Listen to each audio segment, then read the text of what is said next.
Chapter 21. The originally empty courtyard was filled with fine wine and food. Bursts of flowery fragrance wafted over. Every new student ate and drank to their heart's content. Everything seemed so beautiful. After the grand welcoming ceremony, the courtyard assignment began. The order of the courtyards was excellent, good, and bad. The basis of class assignment was the test results left behind at White Academy. The higher the martial chi talent, the better the courtyard. Otherwise, they would stay at the lowest level. Unsurprisingly, Hellion Vivian was assigned to the worst courtyard. Yuan Ming said in a low voice, "That's the previous results. If they retake the test now, they will definitely regret throwing you into the worst courtyard. It's the same everywhere." Hellion Vivian indifferently shrugged her shoulders. In any case, there would be an entrance test in a month, so she was not anxious. Hellion Vivian was not anxious, but some people were anxious. The White Academy's elders had assigned so many courtyards, but they had never encountered such a situation. There were actually 2 new students who did not have a test result. Even their names and origins were not indicated. How could they be assigned? The elder blew his beard and looked towards his own dean. Tu Su Feng's gentle and elegant temperament did not diminish in the slightest. "Elder Su, you can randomly assign a courtyard to them. How could this kind of thing be casually done?" The elder was extremely angry and waved his hand. "Then you go to the courtyard with the worst qualifications."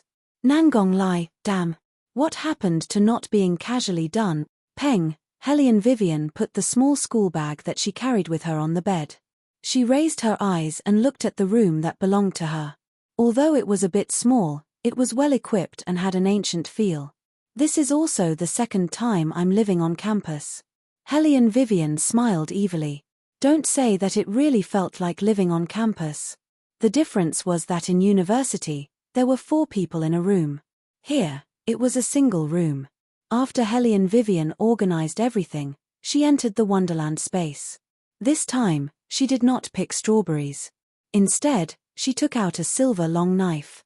That long knife's blade emitted a faint cold air. At a glance, one could tell that it was not an ordinary weapon. "Isn't this the armament you made last night?" Yuan Ming yawned and asked, "What are you taking it out for?" Hellion Vivian didn't say anything. When she had just passed by the side courtyard, she had seen someone accepting armaments. This was truly a humane academy. As long as the students had the ability to cultivate armaments, they could use them to exchange for real money. Then, wouldn't she be able to become the richest person in the world in the future? Thinking of this, Hellion Vivian curled her lips into a sinister smile. "Go and exchange it for silver." The commerce courtyard was incomparably prosperous. Don't underestimate this place just because it was an affiliated courtyard of the White Academy. It had everything that one could wish for. There was a dazzling lineup of restaurants and tea houses. Of course, there was also the Academy's canteen. Freshmen had just entered the Academy, and the commerce courtyard was exceptionally lively. Occasionally, one could even see students who were a year older than them. It was a noisy scene everywhere. Also, no one would pay attention to a thin young girl carrying a long saber entering a bustling martial store. Without saying anything, she placed the long saber wrapped in a black cloth on the wooden table. The shopkeeper who was in the middle of calculating on his abacus was first stunned, then he raised his head and glanced at the young girl. "Young lady, are you here to sell armaments?" "En." The young girl indifferently responded and took off the bamboo hat on her head. If it wasn't Hellion Vivian, who else could it be? The shopkeeper wrinkled his eyebrows. The number of freshmen who came to the store wasn't small, and they were all half-grown children. It was natural for them to want an armament that belonged to themselves. But this girl actually came to sell armaments. No matter how he looked at it, it didn't seem reliable. "Ari, just treat it as buying a piece of scrap iron," the shopkeeper thought as he reached out his hand to unwrap the black cloth that was wrapped around the long saber. Seeing that the shopkeeper's eyes followed the removal of the black cloth, little by little he revealed an expression of disbelief. This heavens, this is an ice soul. It couldn't be wrong. The cold intent emitted from the saber's body was so obvious. In addition to the sharpness of the saber's edge, it was obviously a first-rate ice soul. Although this ice soul wasn't the highest grade of armament, it was still very precious. It was a treasure that many martial artists wanted to obtain. "Young lady, are you sure you want to sell this ice soul to me?" the shopkeeper hurriedly asked, his appearance as if he was afraid that Hellion Vivian would regret it. Hellion Vivian originally didn't have a clear understanding of armaments. Once she saw the shopkeeper's expression, she silently raised the price in her heart by 3 times. Her eyes were unperturbed. "Yes. If the young lady doesn't mind, may I ask which great master made this ice soul?" The shopkeeper happily wrapped the black cloth back around the long saber. Hellion Vivian lightly played with the fine silver he handed over and said, "I made it." "What? Kwong dang." The shopkeeper's smile suddenly froze, as if he had heard some terrifying news. The abacus in his hand fell to the ground. This time, he could no longer remain calm. He looked at Hellion Vivian in astonishment. You're saying this ice soul was made by you personally? No one else taught you?" "Ien." After taking the fine silver, Hellion Vivian didn't stay any longer. With one hand in the pocket of her cloak, she prepared to leave. But she was blocked by the shopkeeper. "Young lady, please wait a moment." Hellion Vivian raised her eyebrows and looked at the shopkeeper. "Is there something else?" "Young lady, I see that your armaments are not bad. It's just that the materials used are a bit lacking. Which great master's disciple are you?" When the shopkeeper spoke, there was a hint of probing. At the beginning, he was truly amazed by the armament that this new student brought. Later on, he thought that maybe it was a famous disciple from some sect who came to challenge them, so he deliberately took out an ice soul to give them a show of strength. Hellion Vivian glanced sideways, her gaze indifferent. "I don't have a master." The shopkeeper was stunned. Then he jumped up again. "Young lady, wait a moment, wait a moment." Hellion Vivian let out a long sigh and looked back. The shopkeeper also felt that it wasn't good for him to keep stopping people like this, but look at what he found, a genius in armaments. This girl was only 15 years old and had just entered the academy.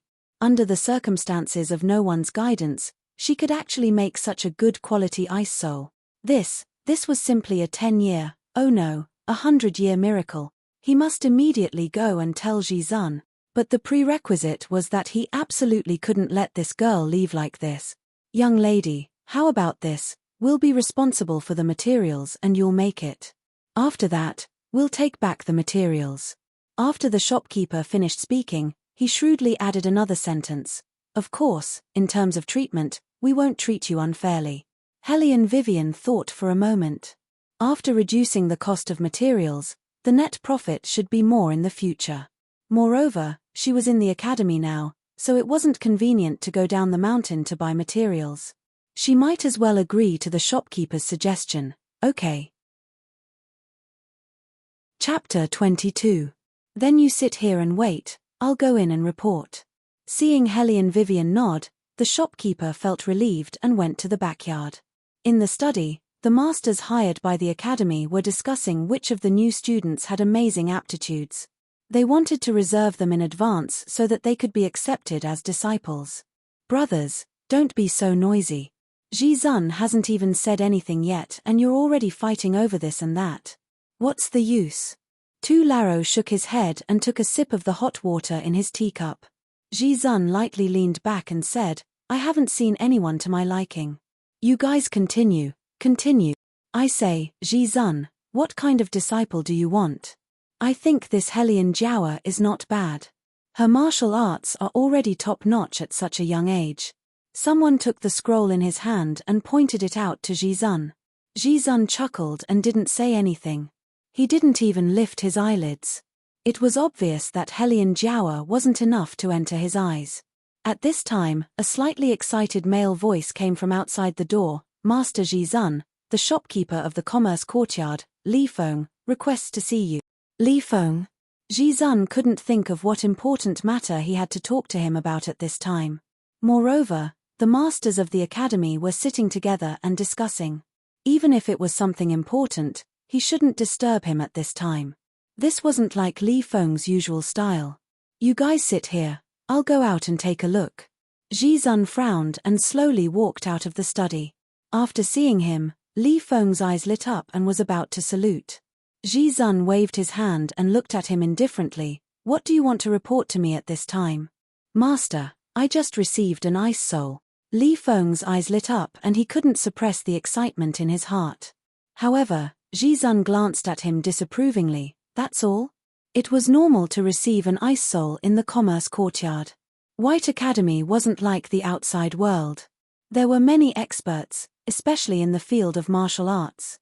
It wasn't an exaggeration to say that the most powerful martial arts masters in the Dragon War Empire were all in this academy. No, it's not that. Li Feng swallowed his saliva with difficulty, as if he was thinking of how to phrase it, that ice soul. Li Feng. Ji Zun couldn't help but interrupt him. All the masters are still in the study room. Every one of them can make an ice soul. Ice souls like the cold. Just put it where it should be. You don't have to tell me about this kind of thing in the future.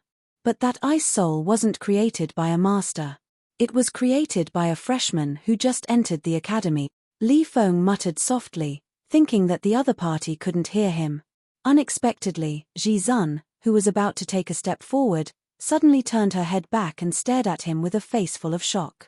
What did you say? It's like this, Grandmaster Ji Zun. Just now, a new student came into the trading courtyard with an ice soul. That girl is about 15 years old and hasn't had a master yet. That ice soul was completely made by her by herself. Although the materials used to make it weren't very good, it was still a very good ice soul. Li Feng briefly explained the cause and effect. Ji Zun raised his eyes, his old face filled with disbelief. How was that possible? 15 years old? At such a young age, without anyone's guidance, he was able to create an ice soul? This was a level that even a 30-year-old martial cultivator might not be able to achieve, not to mention that she used ordinary materials. Ji Zun seemed to have thought of something and said, "Bring the ice soul over, let me see." Yes. Li Feng raised both of his hands and handed over the long blade wrapped in black cloth to Ji Zun. Ji Zun tore open the black cloth and used his fingertips to lightly trace the edge of the blade. His originally calm eyes suddenly widened and he fell down on the stone stool in the corridor. His entire person was shocked beyond words. This isn't an ice soul, this is a silver soul. Silver soul? This was the first time Li Feng heard of this name. What is that? Grandmaster, are you saying that I recognized the wrong person? This long blade isn't that good. No. Ji Zun took a deep breath and his eyes lit up. This is a weapon that is even more exquisite than the ice soul. You should know that when the ice soul is unsheathed, it can freeze the opponent's movements to a certain extent. As for the silver soul, it can freeze the opponent's nerves. It is 10 times more powerful than the ice soul. Hearing this, Li Feng opened his mouth wide in shock.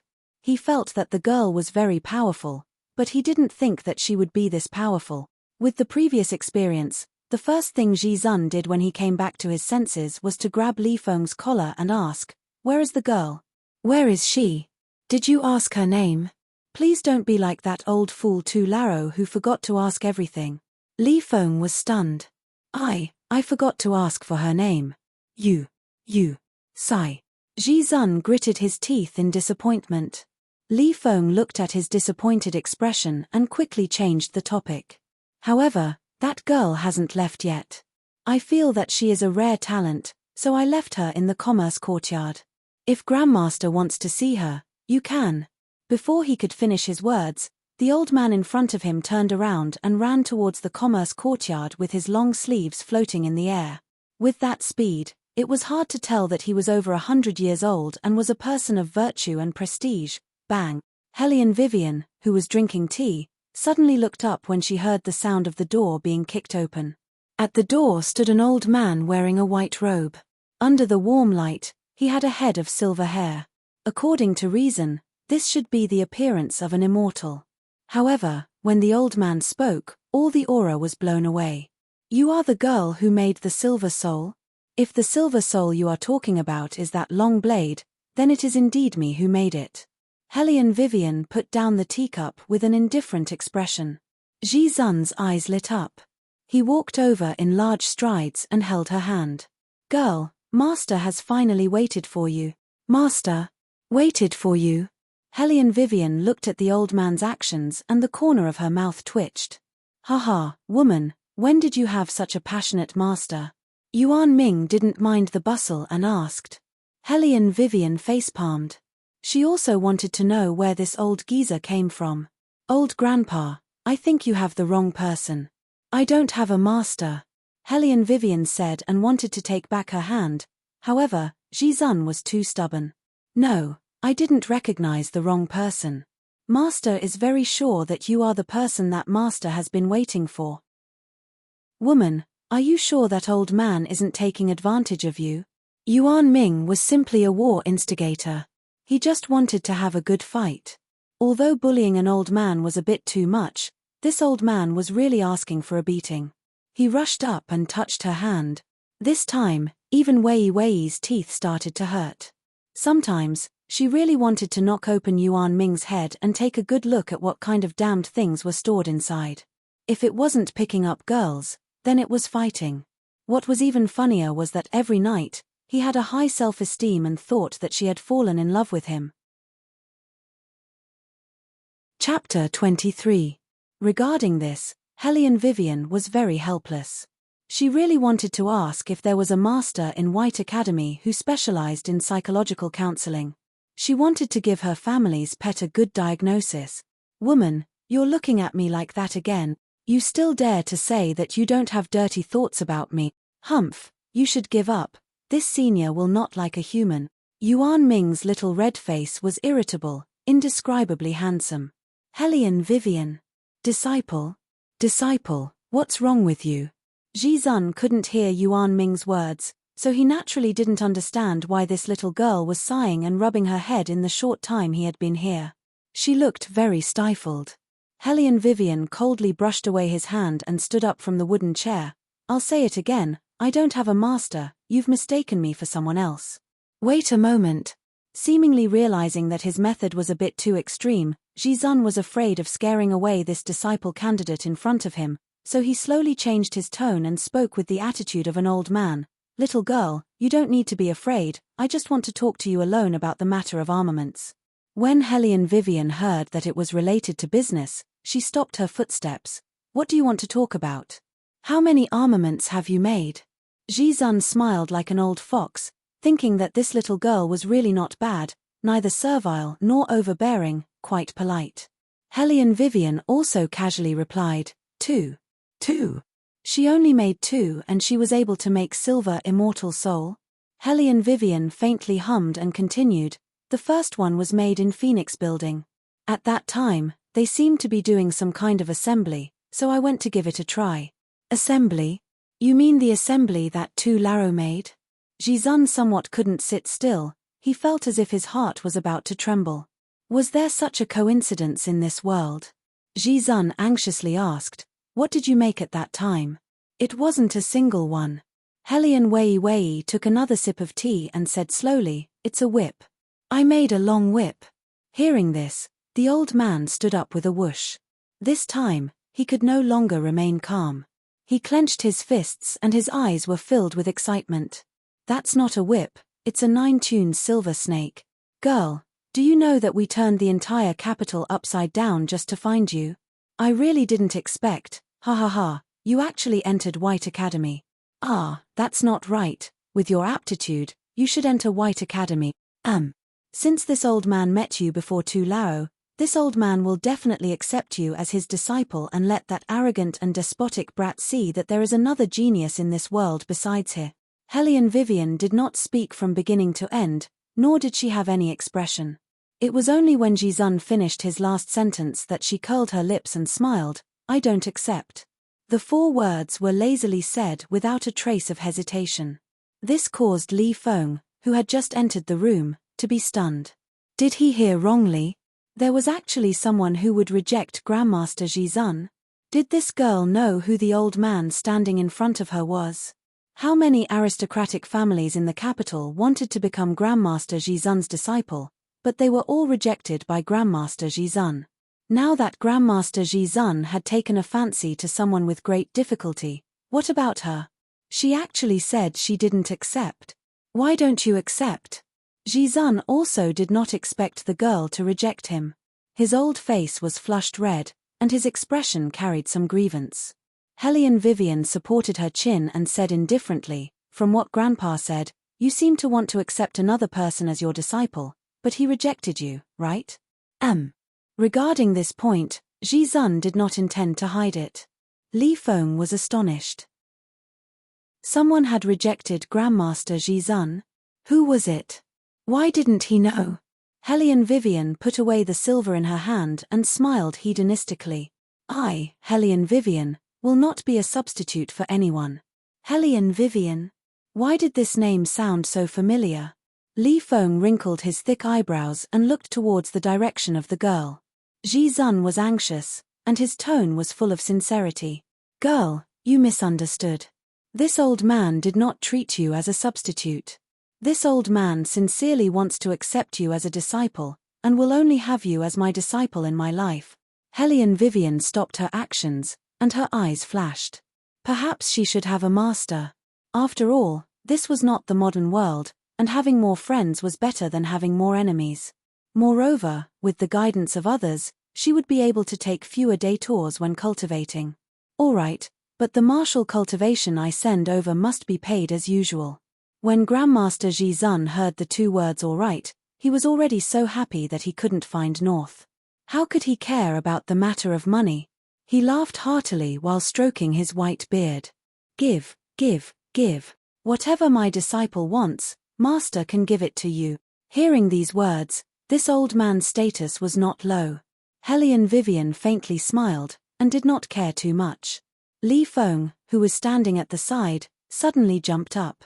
He looked at Hellion Vivian with astonishment. "Ah, I remember who you are. You're that waste who just had her engagement annulled by Lord Murong." He really couldn't say the word waste. Because he saw with his own eyes the silver immortal soul she created. That kind of martial cultivation that was enough to make people's souls tremble made him, a shopkeeper who dealt with martial cultivators all year round, unable to help but feel admiration. Who would have thought that the hedonistic young lady who made the entire capital loathe would actually be an unprecedented martial cultivation genius?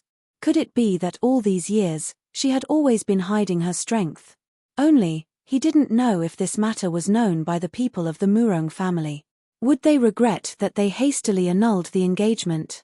Actually, this engagement was not considered a secret in the capital. It was even spread like wildfire. When the two babies were engaged, the Defense Division manor was still controlled by Old Man Hellion. However, ever since Old Man Hellion passed away, the Hellion family was done for. In addition, this girl was also a good-for-nothing with no martial chi. Murong Prince Manor's side started to have complaints. They even forgot about Old Man Hellion's kindness towards them. At all times, they were thinking about how to reject this marriage. Today, they finally got what they wanted. However, they would never know what they missed out on. Li Feng shook his head and sighed in his heart. The affairs of the world were unpredictable. He heard Grandmaster coldly snort. "Surnamed Murong? Isn't that the disciple that Tu Tien accepted? His conduct is not good, his face is not good, which part of him is not worthy of my disciple? He even dared to annul the engagement. Even if a man like him was given to her for free, she wouldn't want him." Li Feng silently raised his head and looked at the sky. Grandmaster, it is said that Lord Murong is ranked third among the most handsome men in the capital. Ever since he annulled the engagement, many young ladies from influential families have sent letters to the Murong family, wanting to marry him." Grandmaster choked and angrily blew his beard for a long time. Finally, his eyes lit up and he proudly said, "So what if he's ranked third? Disciple, when we return, Master will introduce you to the most handsome man in the capital. He is 100 times better than that Lord Murong." Chapter 24. The Most Handsome Man.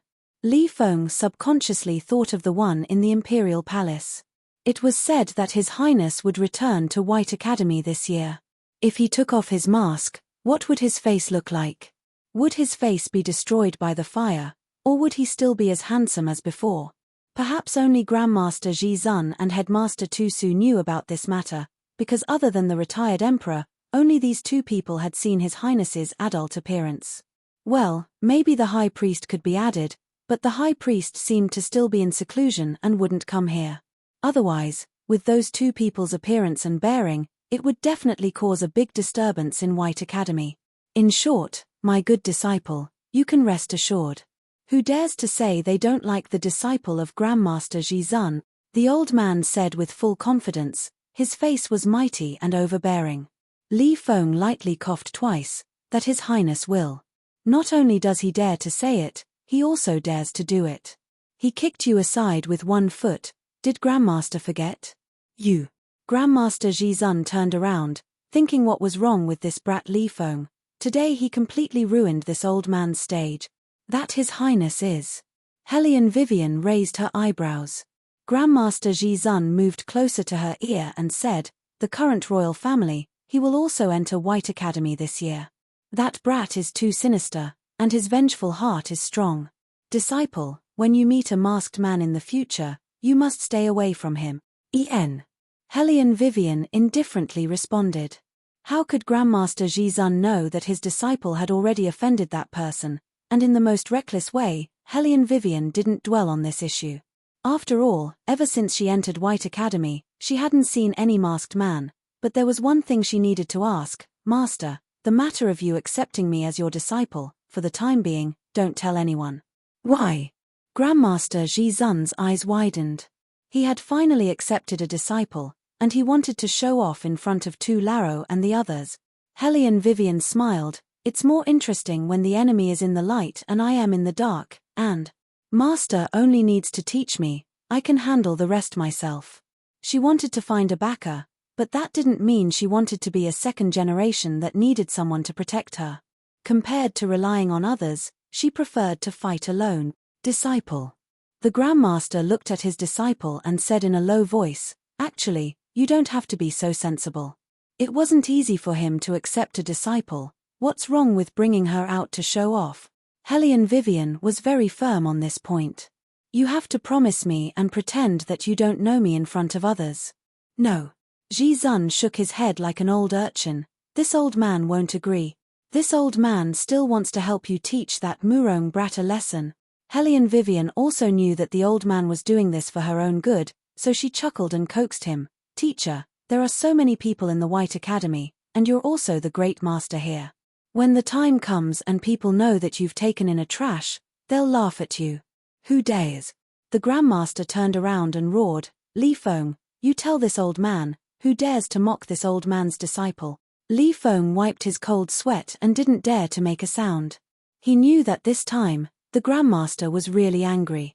Helian Vivian touched the bridge of her nose. Then we'll talk about it after a month. A month? Jizun's eyes suddenly lit up. Disciple, you're talking about the first test after entering the academy? That's right. Helian Vivian raised her eyes and couldn't hide her radiance. I want to let everyone know that I, Helian Vivian, am not a love-struck fool, nor am I a trash. Jizun stared blankly at her for a moment, then suddenly laughed out loud. Haha, good disciple. Let them take a good look. Not only did his disciple know how to make armaments, she also knew how to beat people. Li Feng, however, didn't think as well as Grandmaster thought. He still hadn't forgotten the result of Helian Vivian's previous test. Her martial chi was basically zero. Even if she was a genius in armaments, it still couldn't change the fact that her aptitude was quite low. Adding on the fact that there were so many elites in the White Academy, he was really worried about Helian Vivian's performance after a month. At night, the crescent moon hung high in the sky and the shadows of the trees swayed. In the East District of the Academy, there was a courtyard that was known as the concentration camp for geniuses. The people who lived there were all young ladies from famous families and young masters from influential families. Therefore, in this place, as long as one person intruded, it would attract the attention of all the new students. What's more, two people came at once. Arju, it's here. Nangong Lai smiled evilly, the tip of his foot unruly pressed against the wooden door in front of him. I've already helped you inquire. That little kitten lives in this room. Helian Jiaoju curved his thin lips, his teeth bit the glove on his left hand. Under the illumination of the moonlight, His handsome and flawless face was tainted with a bewitching coldness that bewitched people's hearts. Very good. Then. Only a bang sound was heard. He inserted both hands into his silver fur windbreaker, his long legs ferociously kicked open the wooden door that was blocking in front of him. Nangong Lai hurriedly jumped to the side, craned his neck and shouted. Arju, damn it. Next time when you're kicking the door, can't you tell me in advance? You're too irritable. Belagaju didn't pay attention to him and walked unhurriedly into that antique room. In the room, all the young ladies and young masters from famous families stopped what they were doing and couldn't help but look towards him. His gaze didn't linger in the slightest as he elegantly stepped into the room. Isn't that the young master who just entered the academy today? Heavens, why is he here? Did he come to look for Jiao? Jiao is indeed amazing, she even knows this kind of person. The young ladies gathered together, their cheeks slightly red as they looked at Belagaju's back. Those pairs of eyes seemed to be able to emit light. This kind of stalwart man, even if he didn't say a word, just by raising his eyebrows, he could make people's hearts beat faster. His one sentence, one word, even just a simple gesture, all carried an indescribable elegance, strategizing, deciding victory from 1,000 miles away. Young master. Helian Jiao raised her head in astonishment. Her heart was wild with joy, but she didn't show it. After all, there were still many young ladies from aristocratic families here. She had to be a bit more reserved. She only looked at the man's ice-cold face. Her face was completely red as she spoke softly. Is there something you need from me? Belagaju didn't speak, but after seeing the woman's appearance, he fiercely wrinkled his thick eyebrows. Then, he turned around and left. Hey! Arju, why did you come out so quickly? Nangong Lai, who was still greeting the young ladies outside the room, saw his good friend and laughed. It can't be, that little cat's endurance is so bad. Belagaju coldly raised his eyes, his chin slightly raised, the arc perfect, and his tone was like ice. It's not her. What? Nangong Lai changed his evil smile and walked in with large strides. Looking at Helian Jiao's delicate face, his pair of long and narrow eyes were full of astonishment. Chapter 25. Although Nangong Lai had realized that something was wrong, he still put on his charming smile. Excuse me, where is Miss Helian? I am her. The Helian Jiao lowered her head, half covered by her thick eyelashes. Although she was beautiful, she was not the person they were looking for. Nangong Lai was speechless. It turned out that when the people in the academy heard that they were looking for Miss Helian, they thought that they were talking about the talented and beautiful Helian Jiao. After all, her talent was there for all to see. In just a short day, she became the focus of attention. Basically, everyone in the academy, whether it was the new students or the masters in the academy, talked about this young lady the most. That was why such a misunderstanding occurred. Nangong Lai gritted his teeth in his heart, but his expression did not change. He only smiled slightly, and like an elegant gentleman, he left the room. The Helian Jiao did not understand. She blinked her eyes. She really did not understand why these two people came in one after the other, said that they were looking for her, and then left without saying anything. But no matter what, she enjoyed this kind of treatment. Especially when they walked near her, she especially liked the envious gazes of those people. Sister, did they all take a fancy to you? When Helian Mai said this, she was envious and jealous. The Helian Jiao also thought of this, but she understood that there were many people around, so she could not show too much. She only bit her thin lips. Don't talk nonsense. There was not a bit of unwillingness in her tone, it was all smiles. Helian Mai sourly continued, they must have taken a fancy to you. Otherwise, they wouldn't have run over to look for you. After seeing you, they felt that it was too abrupt, so they left without saying a single word. I won't talk to you anymore, you will only make fun of me. The Helian Jiao shyly stomped her feet and sat back on the bed. Her eyes were filled with joy, as if she was falling in love for the first time. At the same time, Nangong Lai was chasing after them, shouting, it's a misunderstanding, Arju. It's all a misunderstanding. There's nothing wrong with what I do. It's all because those people think too highly of themselves that they thought I was looking for Helian Jiao. She won't live in this courtyard. Beligaju looked around and slowly interrupted Nangong Lai's words. Nangong Lai sighed, as if he didn't understand. Why? You're forgetting that she's a piece of trash. Bailey Jiaju smiled, the tip of his tongue licked the broken corner of his mouth, a bewitchingly cold demonic charm emerged little by little from his pupils. She should be the same as us, living in the worst courtyard. Nangong Lai swallowed a mouthful of saliva from his laughter. When he finally reacted, he realized that he was already far away. Thus, he kindly mourned for someone once more. Arju's words meant that he was going to do it himself.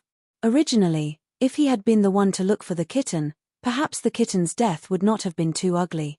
But if Arju did it himself, Nangong Lai shook off the goosebumps on his body, the corners of his mouth curled up. The real show was about to begin. Arju, how about we go kick their doors one by one right now? Nothing. If you want to kick them, do it yourself. I'm going to bathe. Bathe again? It hasn't even been a day and you've already bathed 5 times. Don't you think it's too much? Nangong Lai snorted twice. Beligaju let the people behind him shout as he reached out and unbuttoned his outer robe. A trace of a sinister smile appeared in his dark eyes. He already knew where she was. What was the hurry? This time, he wanted to see how the kitten with broken legs would escape. Achoo! Hellion Vivian, who was holding a wooden basin, sneezed heavily as the night breeze blew. She reached out and rubbed the small tip of a pen. Everything was good at White Academy, but there was a common problem that schools all over the world had. It was not very convenient to bathe. No matter how comfortable the accommodation was, there would not be a bathroom in the dormitory. Of course, ancient bathrooms were not as particular as modern bathrooms. They only used a large wooden bucket, filled the bucket with water and flower petals, and soaked themselves in it for a while to be smoked. Then it could be considered a bath. In this regard, White Academy was better. They used the hot spring water from the mountain and specially built several bamboo huts for the students to use as bathrooms. They even separated the male and female students. Hellion Vivian also did not have any misgivings. She took her pure white towel and the ancient incense leaves, and handsomely pulled open the left side of the bamboo hut. All 4 sides were connected. She was unprepared to meet a pair of long, narrow, and ice-cold black eyes. The man in front of her had a figure that made all young girls go crazy. Long legs, narrow waist, wide shoulders, and straight buttocks. The graceful mermaid line was as if it was meticulously carved by the creator. There was almost no flaw to be found. He should have just finished bathing. The strands of hair in front of his forehead were wet. He used one hand to casually press it to the back of his head, only revealing the pinky ring on his little finger. The fine diamonds on the ring were shining with an evil light that matched him extremely well.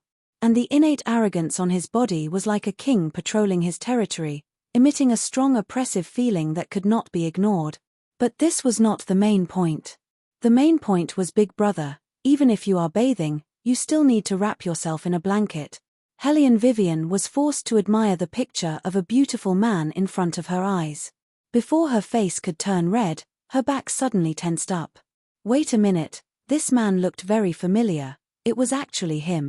The unlucky guy who was kissed by her. Like a dangerous animal, Hellion Vivian's first reaction after seeing the man's appearance was to immediately turn around. But unfortunately, it was already too late. The collar behind her back was carelessly pulled. Although the force was not very strong, it was enough to nail her to the ground. Moreover, her nose was filled with the domineering cold fragrance of the man who had just finished bathing, as if it wanted to swallow her whole body, surging violently. Hellion Vivian had just raised her eyes when she fell into a pair of deep eyes like an ancient well. Those eyes were not unfamiliar to her. They were devilishly cold and mysterious, cold and emotionless. They were like the red spider lilies that bloomed in hell and were sent back by the demons, but still lingered on the road to the Yellow Springs. If one was not careful, they could drown in the beauty of the netherworld. When the man saw her, he slightly narrowed his eyes. After a moment, the man's tightly pursed lips slowly curved into an incomparably evil smile. That kind of dangerous smile only made Hellion Vivian think of a sentence: "There is a path to heaven but you don't take it," There is no door to hell but you barge in. This was really a frightening coincidence. Hellion Wei licked her slightly dry lips. Her pair of eyes moved nimbly as she started to plan how she was going to escape. Don't waste your time. Beligaju looked down at the woman in front of him. His cold and languid voice carried a sense of danger as it came close to Hellion Vivian's ears. Do you think that after I finally caught you, I will let you escape so easily, Ian? Chapter 26. The man's hum was very problematic. The ending sound was like a hook that hooked people's hearts. It was so low that it could almost make people lose all their defenses. However, Hellion Vivian just raised her eyebrows and smiled. Her shrewdness was not reduced at all. What are you talking about? What do you mean by wasting my thoughts? What do you mean by easily escaping? I don't understand at all. Oh. Beligaju pinched her chin and smiled angrily. Don't tell me that you lost your memory after only one afternoon. Hellion Vivian rubbed her temples with a smile. I was hit by something today. Do you need me to remind you that it was me you hit? Beligaju raised her chin and his handsome face was very close. It was as if every breath could hit her lips. Perhaps, I should kill you now so that you can remember the good things you have done before you die. His voice was very cold and his words were very slow. It was so slow that Hellion Vivian felt that he was like a death god standing on the edge of hell with a death record book in his hand. Hellion Vivian knew that he would not let her go easily. In front of such a smart man, she could never use the method that she had used once again. What's more, there was not much poison. Yuan Ming only allowed her to use it 3 times. She had to pay a price to get the extra one. Yuan Ming was a real devil. She did not want to talk about the price with a devil. Perhaps, there was another way. Hellion Vivian turned her face and heard the sound of water outside. Her eyes flashed and she suddenly shouted, "Someone come, molestation. Do you think anyone will believe you if you shout like that?" Bailey Jiu dangerously narrowed his eyes. At this moment, the cruel smile at the corner of his mouth looked exceptionally bloodthirsty. His slender fingers pressed on her lips and used his strength to ravage them. It seems that I've still been too kind to you. Hellion Vivian raised her phoenix eyes and refused to give in. She seized the opportunity and directly bit him, but the result, not only did she not achieve the revenge effect she wanted. That man's face was calm as he let her bite him. His slender fingers even maliciously scratched the tip of her tongue. Hellion Vivian's back stiffened and she almost cursed. Why did you stop, Ian? Beligaju pulled her back and looked indifferent. Not bad. Hellion Vivian raised the corner of her mouth. If you have time to praise me, why don't you put on your clothes? Because I never thought that you would just simply let people think that you molested me. If you don't believe me, listen. 1, 2, 3, here it comes. Just as she finished speaking, there was a knock on the door. Hellion Vivian took advantage of the chaos and slipped out of her outer garment. No one could see how she did it. Her speed was very fast, so fast that it was a little dazzling. In the blink of an eye, she was 10 feet away from the man. This kind of thing might be difficult for others to do, but Hellion Vivian was not just anyone. She was an ace mercenary. Taking off clothes like this was one of the necessary skills. No one would have thought that she had taken the opportunity to unbutton her collar at the beginning. She talked so much with the man, just for this last escape. Beligaju did not move. He looked at the empty outer garment in his hand and did not seem to be disappointed at all. He only raised his eyebrows playfully. He did not know that there was such a way to take off clothes in this world. Hey, is there anyone inside? Are you stupid? Just listen to the sound. There is someone inside. Someone is already shouting molestation. Hurry up and kick the door open. The noise outside was getting louder and louder. Hellion Vivian laughed in a low voice. My Nan, you have to think carefully. If you waste time to catch me, you won't have time to put on clothes. If you would rather be naked like this and let others admire you, then come on. Beligaju's entire side face was hidden in the shadow. His hand holding the woman's outer garment slowly tightened. It turned out that this was the woman's idea. It seems that you don't want others to admire your naked body. Very well, we have the same goal. Hellion Vivian's hand moved the locked wooden window and did not forget to reply, I have something to do, so I will leave first. This time, we will not meet again. Bye. Beligaju looked at her wickedly. His voice was as gloomy as a snake that had just come out of the water. You are really not afraid that I will kill you. By the way, let me seriously say that your figure is really good. Hellion Vivian looked back and whistled provocatively. Then, she jumped out of the wooden window. What she did not know was that there was a pair of dark eyes behind her, which had been locked on her slender figure. Until she disappeared into the vast night, the man's thin and cold lips showed a devilish smile, but that smile did not reach the bottom of his eyes. His eyes were as dark as midnight, filled with a terrifying coldness. The people outside the bamboo house were still hitting the wooden door. Beligaju glanced at the woman's outer garment in his hand. A dark light flashed in his eyes. Bang! The people outside the house finally broke in. When they saw the scene inside the house, their expressions were indescribable. The classmate in front of them had nothing on him except for the outer garment around his waist. They could even see his abs that made people jealous. Gulp, gulp. The people who came in swallowed their saliva several times. But that outer garment should be worn by a girl. There were even flowers embroidered on it. He did not need to guess to be able to imagine what had just happened here. For example, a pervert who saw Beligaju sneaked into the bathroom and did something to him. For example, Beligaju refused to comply, so he shouted, "Someone come, I am being molested." And so on. In short, the freshman with strong imaginations began to make endless guesses. After Nangong Lai heard this news, he was stunned for a full half a minute.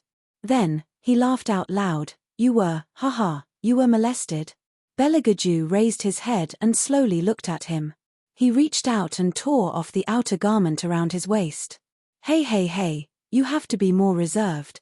Nangong Lai immediately stood a little further away. I don't have that kind of hobby. But, did you really shout molested? Beligaju arrogantly pulled down his thin lips. His gaze was extremely cold. What do you think? Nangong Lai touched the bridge of his nose. Of course, he did not believe that this man would shout something like molested. But, his long and narrow eyes turned. His gossipy mood was quite strong. What's up with that outer garment that a girl is wearing? Beligaju's gaze paused. He casually raised his hand and buttoned the finely crafted buttons one by one.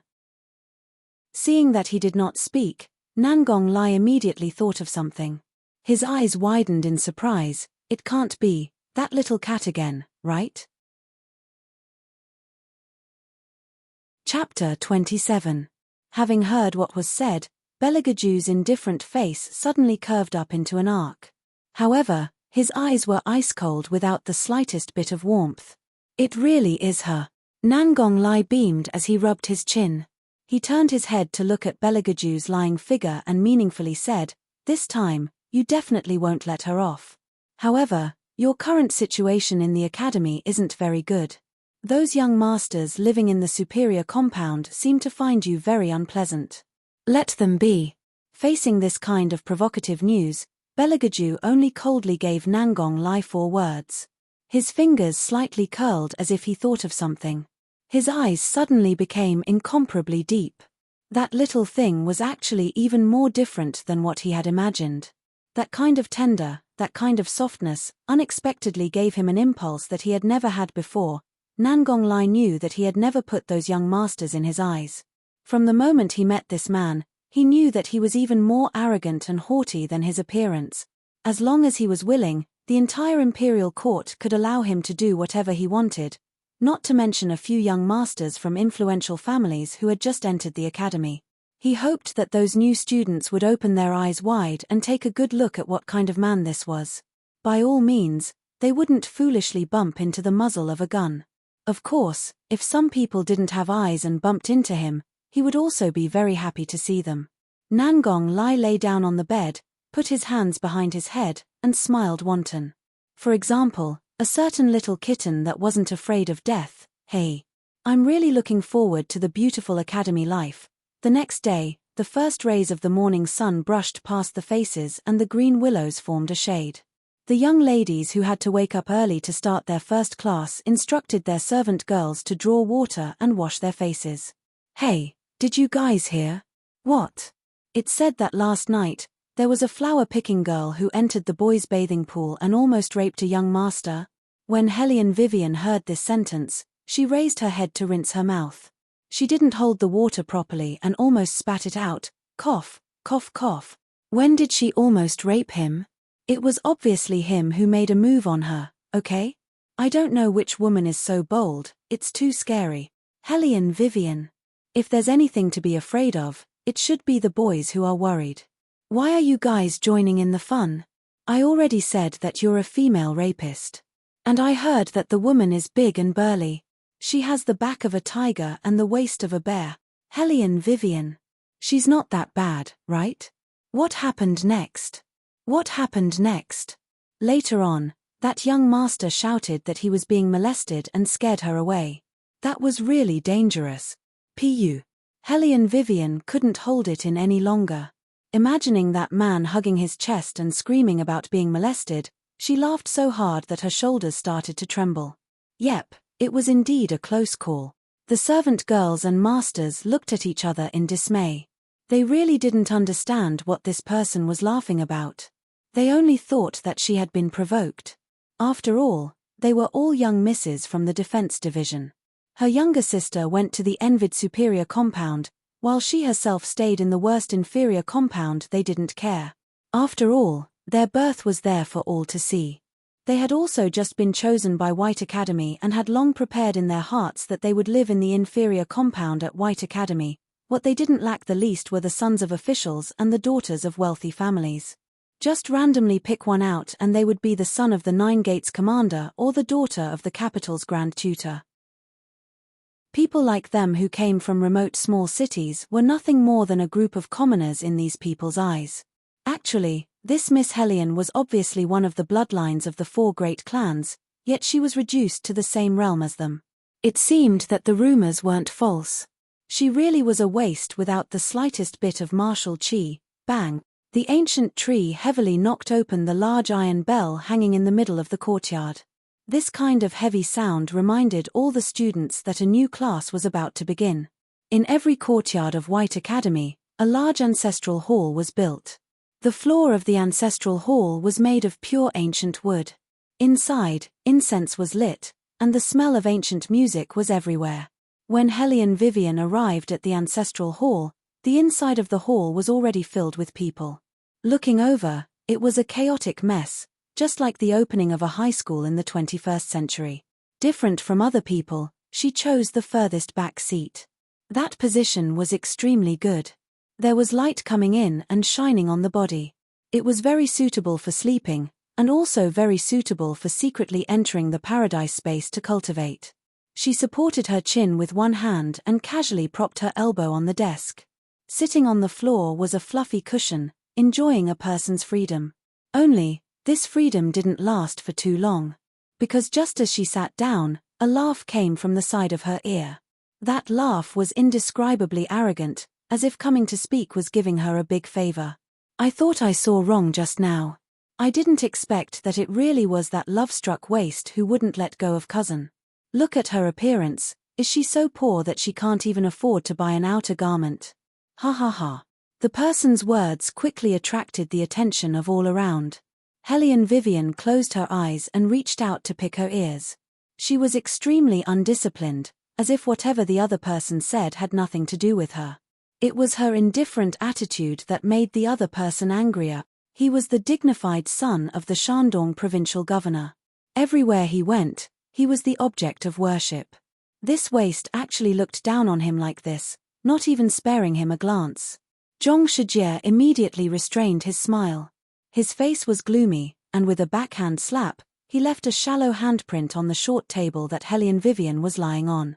The handprint's shape was very special, and a layer of green mist floated around it. The new students heavily sucked in a breath and whispered, "It's someone from the Clear Void sect. Look at that handprint, it should be their sect's unique divine skill, the dragon subduing claw. It's really powerful. If this palm landed on a person's body, they would definitely be injured or killed." When she heard the 3 words dragon subduing claw, Hellion Vivian's eyes narrowed. She sized up the youth in front of her. If he didn't mention this move, she was afraid that she wouldn't have remembered this scum. From generation to generation in the Zhong family, which generation didn't receive her grandfather's kindness? But before her mother entered the womb, this Zhong Shijie and his father switched sides to Madame Su's side at the last moment. He even turned around and bit her mother, saying that she didn't have any tolerance, oppressing a concubine everywhere. He was so angry that he died early. Who would have thought that an 8-year-old child's lies were even more poisonous than poison? When the entire capital was laughing at her mother, he actually received a reward from Madame Su. Even when she accidentally bumped into him, he kicked her and even fiercely used the dragon-subduing claw on her back. And this time, the matter between Murong Changfeng and Hellion Jiawa was also something that he pulled the strings. He really was a professional procuress for 20 years. Hellion Vivian recalled the past, and the corner of her mouth suddenly raised into a dangerous arc. Chapter 28. Seeing that she didn't react for a long time, Zhong Shijie laughed out loud again. Look at how scared this trash is by me, what a pitiful little thing. As Zhong Shijie spoke, he wanted to grab Hellion Vivian's hair and pull it down, but before his hand could touch Hellion Vivian's hair, the girl in front of him was bounced back. Her body was bent to an unimaginable degree, and when her bones intersected, only a cracking sound could be heard. The right hand that Zhong Shijie was most proud of was broken. No one saw her movements clearly. When they reacted, Hellion Wei had already grabbed Zhong Shijie's wrist with a smile on her lips, like an empress walking out from the smoke of gunpowder. Everyone was stunned. The air seemed to have solidified, and the surroundings gradually became silent. Only Zhong Shijie gasped and looked at Hellion Vivian in disbelief. He was in so much pain that his face was covered in cold sweat. He raised his left hand and wanted to fight back. Crack. Another cracking sound. Hellion Vivian looked at him with a smile. Such a restless dog paw, it's better to remove it. Ah! Zhong Shijie screamed in pain. The kind of pain that drilled into his flesh and bones made his face pale to the extreme in an instant. He lay on the ground and roared without caring about his image. What the fuck are you still standing there for? Go for this, young master. At this time, the young masters behind Zhong Shijie finally reacted and immediately sent their legs over. There were about 4 or 5 of them, and each of them had martial chi. Their attacks were ruthless, and their long legs could cut the wind. Ordinary people couldn't deal with them at all. And Hellion Vivian wasn't an ordinary person. She was known as the ace agent who was the best at fighting. Regardless of whether it was the underworld or the legal world, no one dared to go against her directly. Looking at the incoming leg wind, Hellion Vivian smiled. Her dragon-like body shuttled through the crowd, and she grabbed one of the people's arms and used her strength. Crack. At the same time the sound of bones breaking rang out, Hellion Wei put one foot on the short table and abruptly flipped over. Her long hair fluttered as she lifted her white leg and in an instant, chopped down on the long leg that was facing the wind. If it was a competition of ruthlessness, who could be more ruthless than the mercenary queen? Are you still fighting? She sneered and stood with her back against the light. She had one hand around the neck of a person and one foot on Zhong Shijie's back. Her entire body was emitting an aura that could almost burn people's eyes. The several young masters who were lying on the ground in disarray, one after another, retreated backwards. Their faces were filled with fear as they looked at Wei, fearing that she would make another move. In the end, they crawled up like dogs eating feces and fled out of the ancestral hall in panic. While covering their heads as they fled, they left behind some laughable malicious words. Just you wait. The new students in the ancestral hall looked at them and roared with laughter. However, Hellion Vivian acted as if nothing had happened. She picked up the ancient scroll on the ground and blew on it. Then, she placed it on the short table and continued to rest with her eyes closed. There was still some time before the Grandmaster's arrival. In such a short period of time, the inferior compound had already stirred up trouble. Zhong Shijie gripped his arm and cursed, "Damn trash. Brother Jie, why don't we stop bothering her?" One of the young masters suggested, "White Academy is not like the outside world. If you cause trouble, you will be expelled. Zhong Shijie was angry. You mean to say that you want me to bear with it? But you obviously can't beat her. A few of the young masters whispered. They were beginning to regret agreeing to help. Zhong Shijie also realized that his tone was wrong. He lowered his voice and said, "What are you afraid of? We have the defense division behind us." But isn't that Hellion Vivian also a member of the defense division? Some people were puzzled and frowned. Zhong Shijie looked left and right. His voice was gloomy. Hehe, what kind of member of the defense division is she? She didn't even inquire about who is in charge of the defense division. A trash who dares to come to White Academy is simply courting death. Brother Jie means that there is someone who wants her to. Zhong Shijie cried out in pain. Don't guess anymore. Hurry up and fix my hand. Once this matter is done, there will be benefits for you. Hey! Those young masters' eyes lit up when they heard the 3 words defense division. Now that they heard that there would be benefits, they hurriedly helped Zhong Shijie heal his hand. This Hellion Vivian is really strange. She didn't even use a bit of martial chi. How can she be so powerful? Even Brother Jie is not her opponent. Hearing this, Zhong Shijie's face sank. Today my condition is not good. I will get back at her sooner or later. As if he couldn't stand it, he kicked the stone under his foot out. While Zhong Shijie was still cursing, the group of young masters on the other side seemed to have seen something extremely frightening. Everyone's face became very ugly. Their mouths were wide open and they stuttered. Jie, Brother Jie. What? Zhong Shijie angrily raised his eyes and saw a shadow not far away. That person's shadow seemed to have just woken up. His black hair was still curled up and there was a leaf on his pure white robe. The man standing next to him was casually tossing the stone in his hand. The corner of his mouth had an impudent evil smile. Although Zhong Shijie was born in Shandong, he spent more time in the capital than in his hometown. He mingled in the capital's circle since he was young. Usually, he was like a shadow following behind Murong Xiaofeng. With Madame Su's support, he knew many young masters in high positions in the capital. But these 2 people, he obviously hadn't seen them before, so he didn't care. At once, he fiercely glared back. What are you looking at? Haven't you seen others get angry before?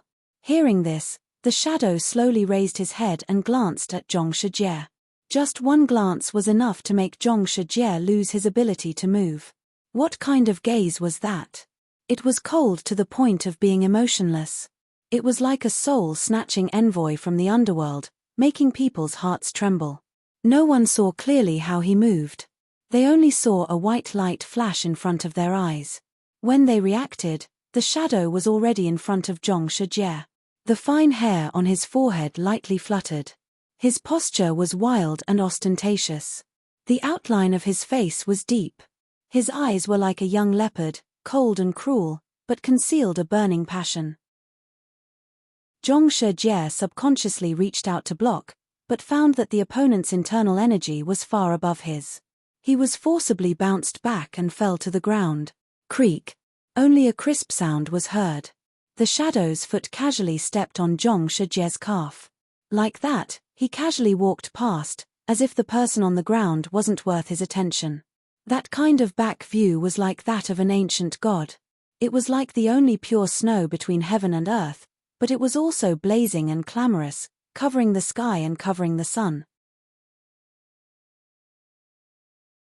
Chapter 29. Silence, dead silence. Everyone present looked at this scene in disbelief. The expression on their faces was extremely interesting. After a while, people seemed to find their breath. Their eyes were full of unspeakable shock. Damn it, my leg. Zhong Shijie was in so much pain that even tears came out. He painfully rolled left and right, one hand stretched out to ask someone to help him up. But people didn't dare to move at all, because another evil charming man was putting his hand on their shoulder. He smiled casually. Come, tell me quickly, where is the kitten that beat you into a cripple now? The young masters were crying. When were they beaten into a cripple? Well, it's almost there. After a while of painful complaints. Nangong Lai's fox-like eyes narrowed, so it's hiding in the ancestral hall.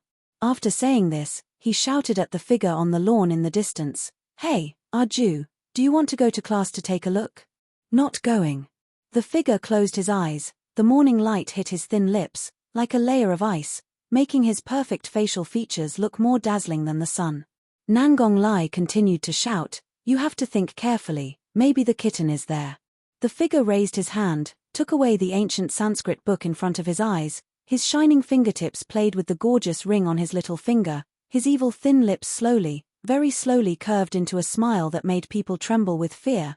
At this time, sitting in the ancestral hall, Hellion Vivian was lying on the low table, hiding from the master who just came in. She stuffed a few strawberries into her mouth, in order to ensure that she could completely absorb the nutrition of the strawberries. She fell asleep in a daze.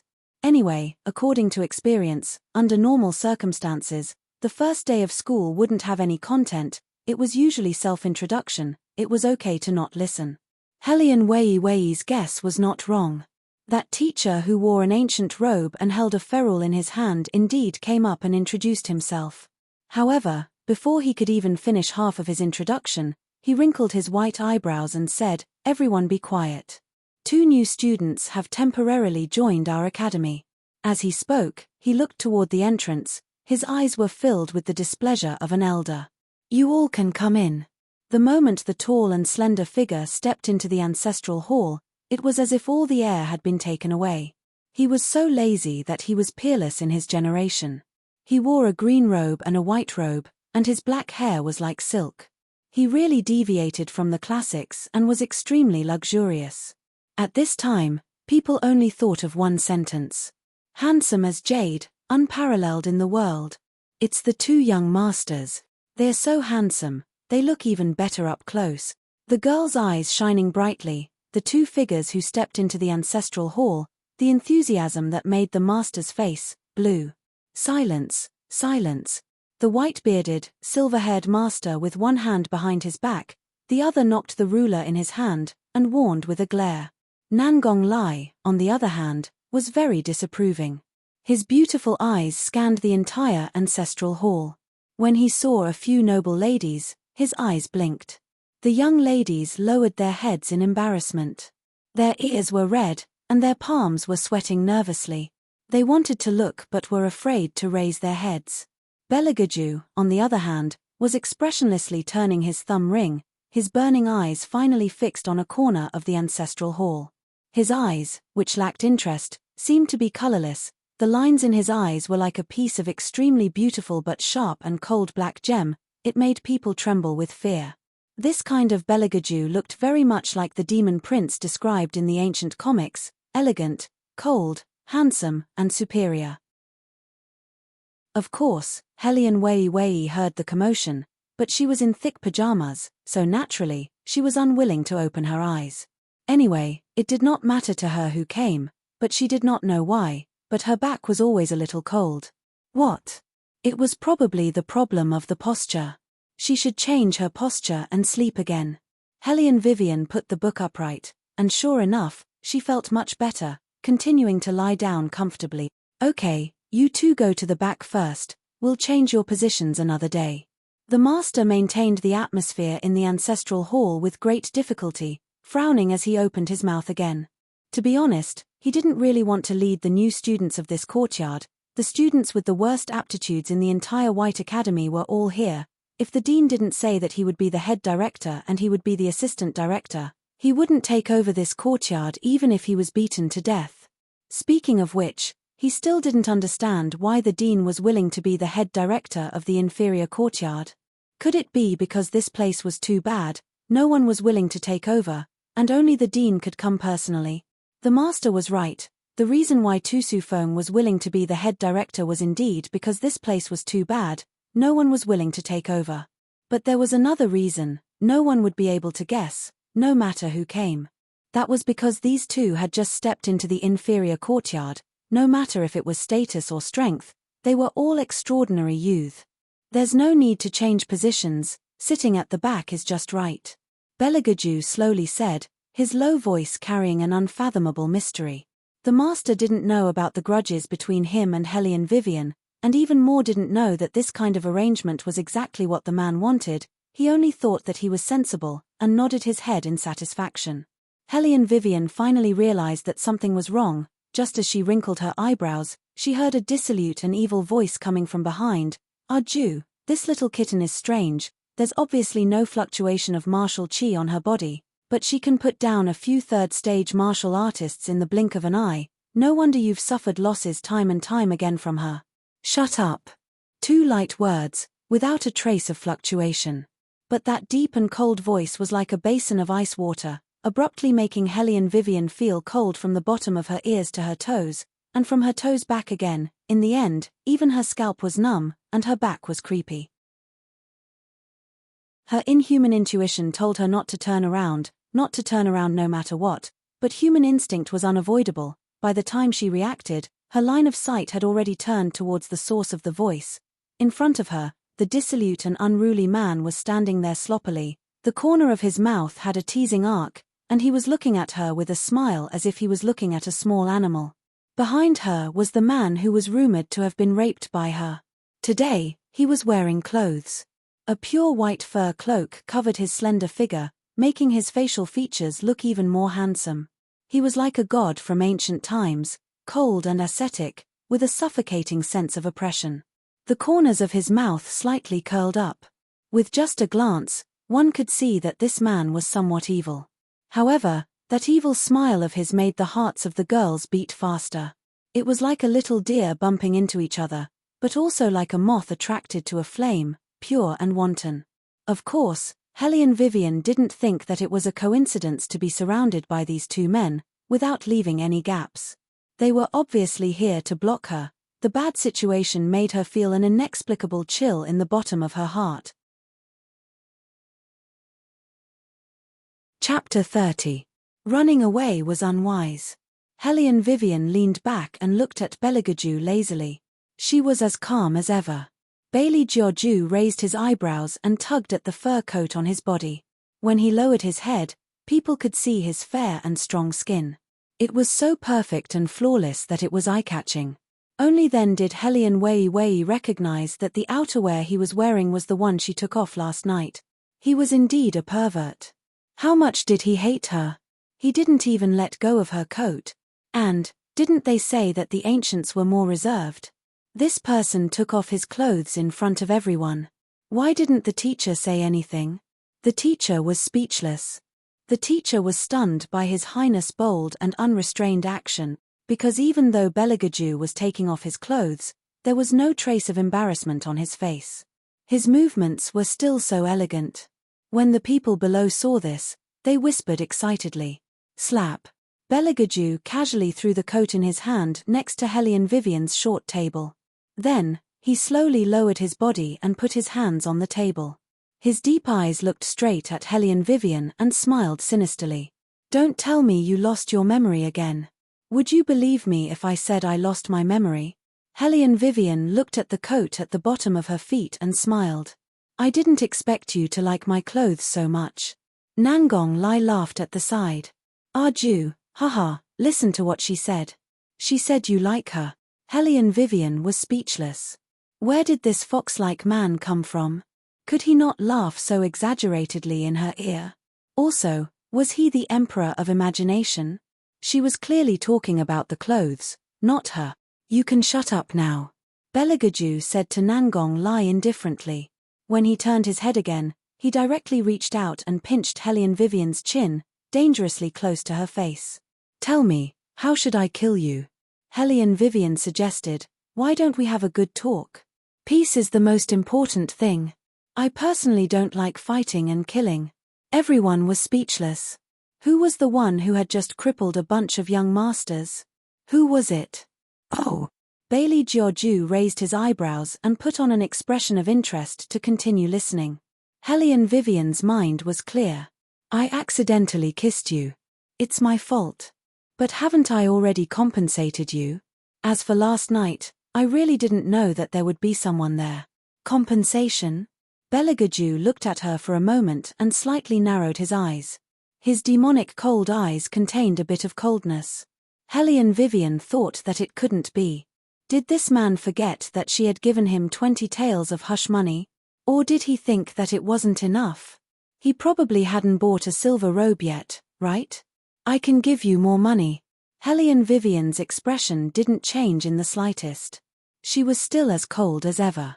Even in this kind of situation, she still maintained a calm smile.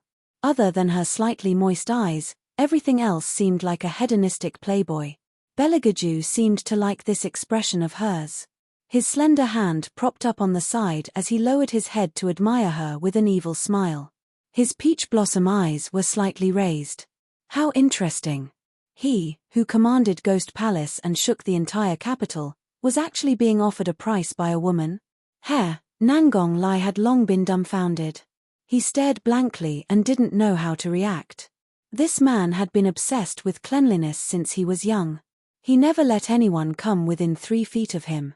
3 years ago, General Hu's daughter took advantage of her father's high position in the imperial court and actually dared to put her hand on his body during a dance at a banquet. At that time, he wanted to cut off Miss Hu's hand. General Hu pleaded for leniency and apologized for a long time before this matter was dropped. From that day onwards, no one dared to challenge his authority. Today, not only did this little kitten forcefully kiss him, she even asked for a price. It's over. She's really done for this time. Nangong Lai nervously looked at the two people looking at each other and swallowed his saliva. Hellion Vivian sat in the same position for a long time. Then, she lazily leaned back and continued to say, I can also compensate you for what I saw yesterday. Nangong Lai heavily coughed twice. She actually dared to say that. Compensation again? Beligaju's eyelids twitched. His ink-black hair fluttered in the wind.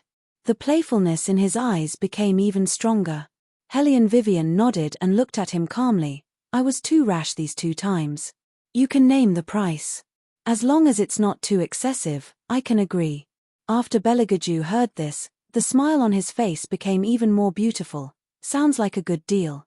Very good, Hellion Vivian chuckled. She seemed to have met a wise man who could adapt to the circumstances. But Bailey Jiaoju suddenly lowered his body, a smile blossoming on his lips. My price is very high. Are you sure you can afford it? No, it can't be. Nangong Lai was petrified once again. He deeply felt that there was something wrong with his hearing. The dignified Dragon War Empire's royal family unexpectedly wanted to sell him. Heavens, this must be a mistake somewhere. Did Arju go out today without taking his medicine? Acting on his own initiative like this, Imperial Grandfather won't agree. Hellion Wei curved her lower lip. Her tone was clear and cold, yet polite. I've said it very clearly just now, as long as it's not too excessive, I'll agree. However, this doesn't mean that you can randomly quote a price. After saying this, Hellion Vivian seemed to have thought of something. She took out a banknote from her bosom and put it in his hand. I'll give you this first. It's enough to buy a scholar's hat. I'll pay you the rest later. It turned out that Hellion Vivian really thought that Beligaju and the others were new students like herself who needed to rely on themselves to earn money. Hellion Vivian couldn't be blamed for having this kind of misconception. White Academy originally ordered that they must bring a few things that they needed. And those who didn't bring it were usually some concubines' daughters and sons who weren't favored in their families. Those people were usually assigned to the inferior compound. They had just reported to the teacher, so it wasn't a secret in White Academy. Moreover, Hellion Vivian herself was also one of them. In addition, Nangong Lai and Beligaju, in order to hide their identities, deliberately used a relatively coarse cloth to cover their noble aura. Therefore, Hellion Vivian naturally thought that Beligaju and the others were the same kind of people. Only then did she begin to reflect on whether or not she had done too much. She wanted to use money to compensate him. It was very obvious that Beligaju felt that this misunderstanding was very interesting. Because at this time, his beautiful thin lips were full of playfulness. It was like a demon's flower that bloomed on the banks of Wangchuan Lake, revealing traces of evil. Nangong Lai opened his eyes wide and pointed his finger at himself. We look like. Good. Beligaju laughed deeply and interrupted Nangong Lai's following words. Nangong Lai suddenly turned his head and stared at him in disbelief. What good? One of them was a prince, the other a priest. Where did they look like poor students who couldn't afford a scholar's hat? Chapter 31. Belagaju met his gaze and slightly narrowed his eyes. His eyes were full of warning. Nangong Lai abruptly swallowed his words. Shaking off the goosebumps on his body, he looked at him without blinking. His Highness was addicted to playing the role of a poor student. He lazily raised his phoenix eyes and stroked Hellion Vivian's lips with his finger. His seductive aura was wanton. When the compensation is in place, I will naturally give you other services. Other services. After hearing these words, which made people think of flirtatious thoughts, the surrounding ladies felt as if they were standing on a stove and being handcuffed by fire. Their cheeks were boiling red. The teacher was so angry that he couldn't speak. He patted his chest. You. Hellion Vivian expressed her innocence. She just wanted the other party to stop chasing her like an evil ghost. She had no intention of letting the other party pay with his body. What was with this feeling of a brothel? Separate. Quickly separate. The teacher held a ruler and crazily slammed the wooden table. Where do you think this is? This is the ancestral hall, not a brothel. Openly defying the order of the ancestral hall. You, and you. The teacher pointed at Nangong Lai, Belagaju, and Hellion Vivian with trembling fingers. He angrily roared, "Get out of here. Face the wall and reflect." At this moment, a gentle and clean low laugh came from outside the room. It was Tusu Feng. Dean. The teacher immediately straightened his back. Belagaju's pupils sank and returned to his usual cold and frosty appearance. Wei furrowed her eyebrows. Was it her misperception? Why did she feel that the dean's gaze on her was very meaningful? It seems that you have already had a preliminary exchange before I came. Tusu Feng surveyed the surroundings, and then fixed his gaze on the three people. Not only did he not pursue the matter, he instead curled his lips in satisfaction.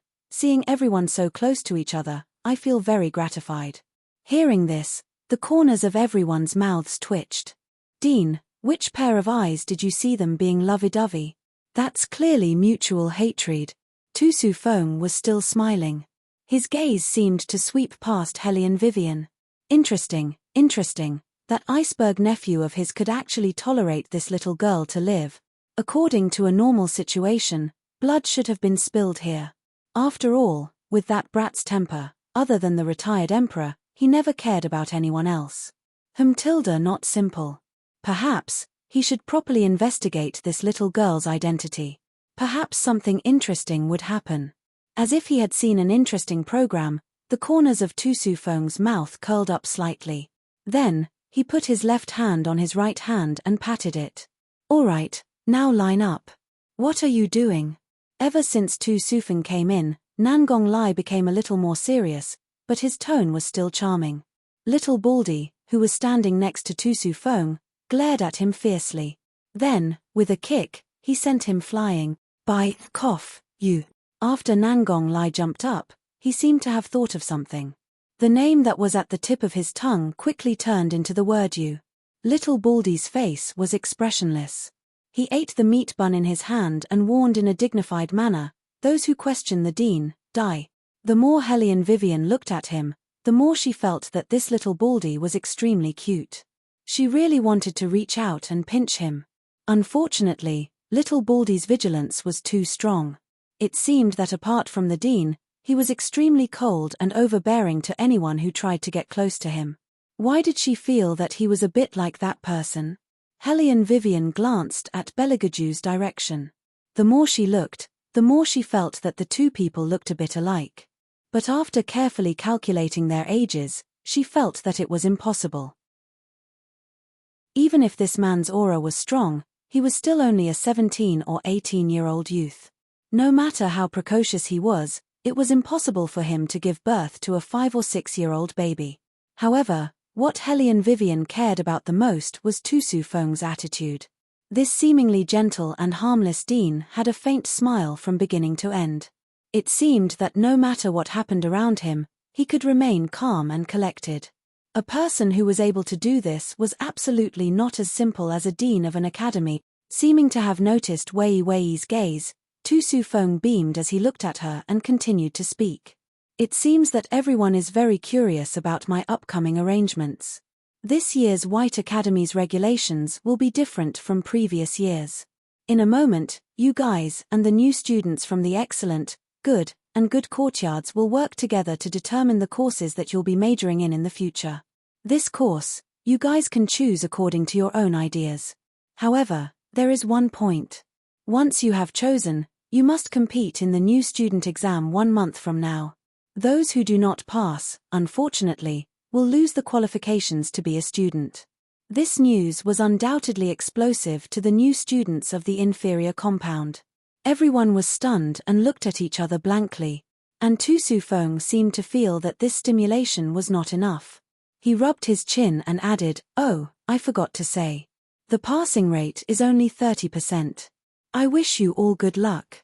Only 30% passing rate. No matter if it was the new students of the inferior compound or the other 3 courtyards, they all became alarmed. Thus, the major course to choose was especially important. If you chose correctly, you may be able to pass. If you did not have eyes and chose martial qi as your major, you will definitely die an ugly death during the exam. This year, it seems that there are quite a few people who are very difficult to deal with. That Murong Chang Feng, and that Helian Jiawa, they are all too powerful. They are simply the best candidates for geniuses. It seems that choosing martial qi as your major will be very bad. That's only natural. People like us better not go and throw away our lives.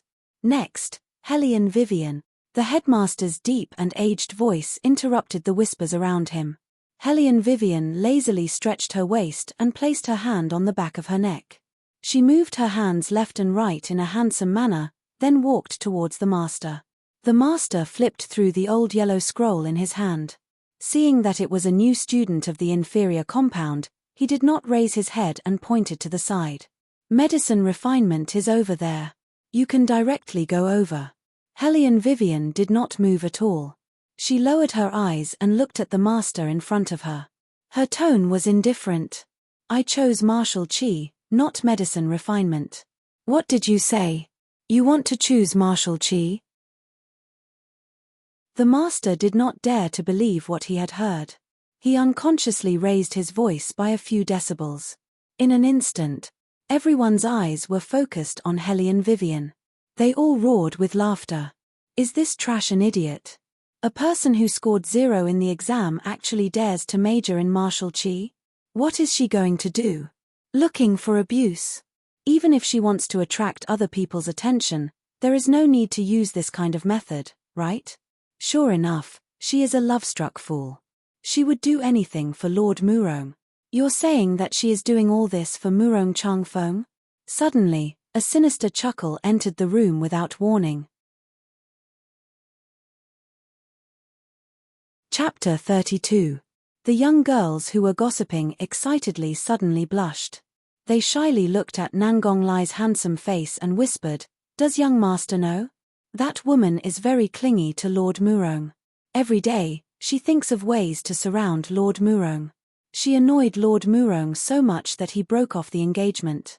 Yet she still shamelessly followed him to White Academy. Now, she must have heard that Lord Murong wants to major in martial qi. That's why she fearlessly went to sign up. Is that so?" Nangong Lai curved his thin lips and glanced at the man beside him. His tone carried a sense of schadenfreude. It sounds like they really have deep feelings for each other. Beligaju's hand that was holding the teacup paused. The water in the teacup stirred up a layer of faintly discernible water stains. In the distance, Murong Chang Feng, who was being discussed as a target, was introducing the Helian Jiawa to several masters. At this moment, he saw that the masters' gazes were all looking at him thoughtfully. He only felt a burst of embarrassment. When the Helian Jiawa saw this, she turned her eyes. Her beautiful eyes rippled. "Lord Murong, don't blame sister. Her martial qi is not good.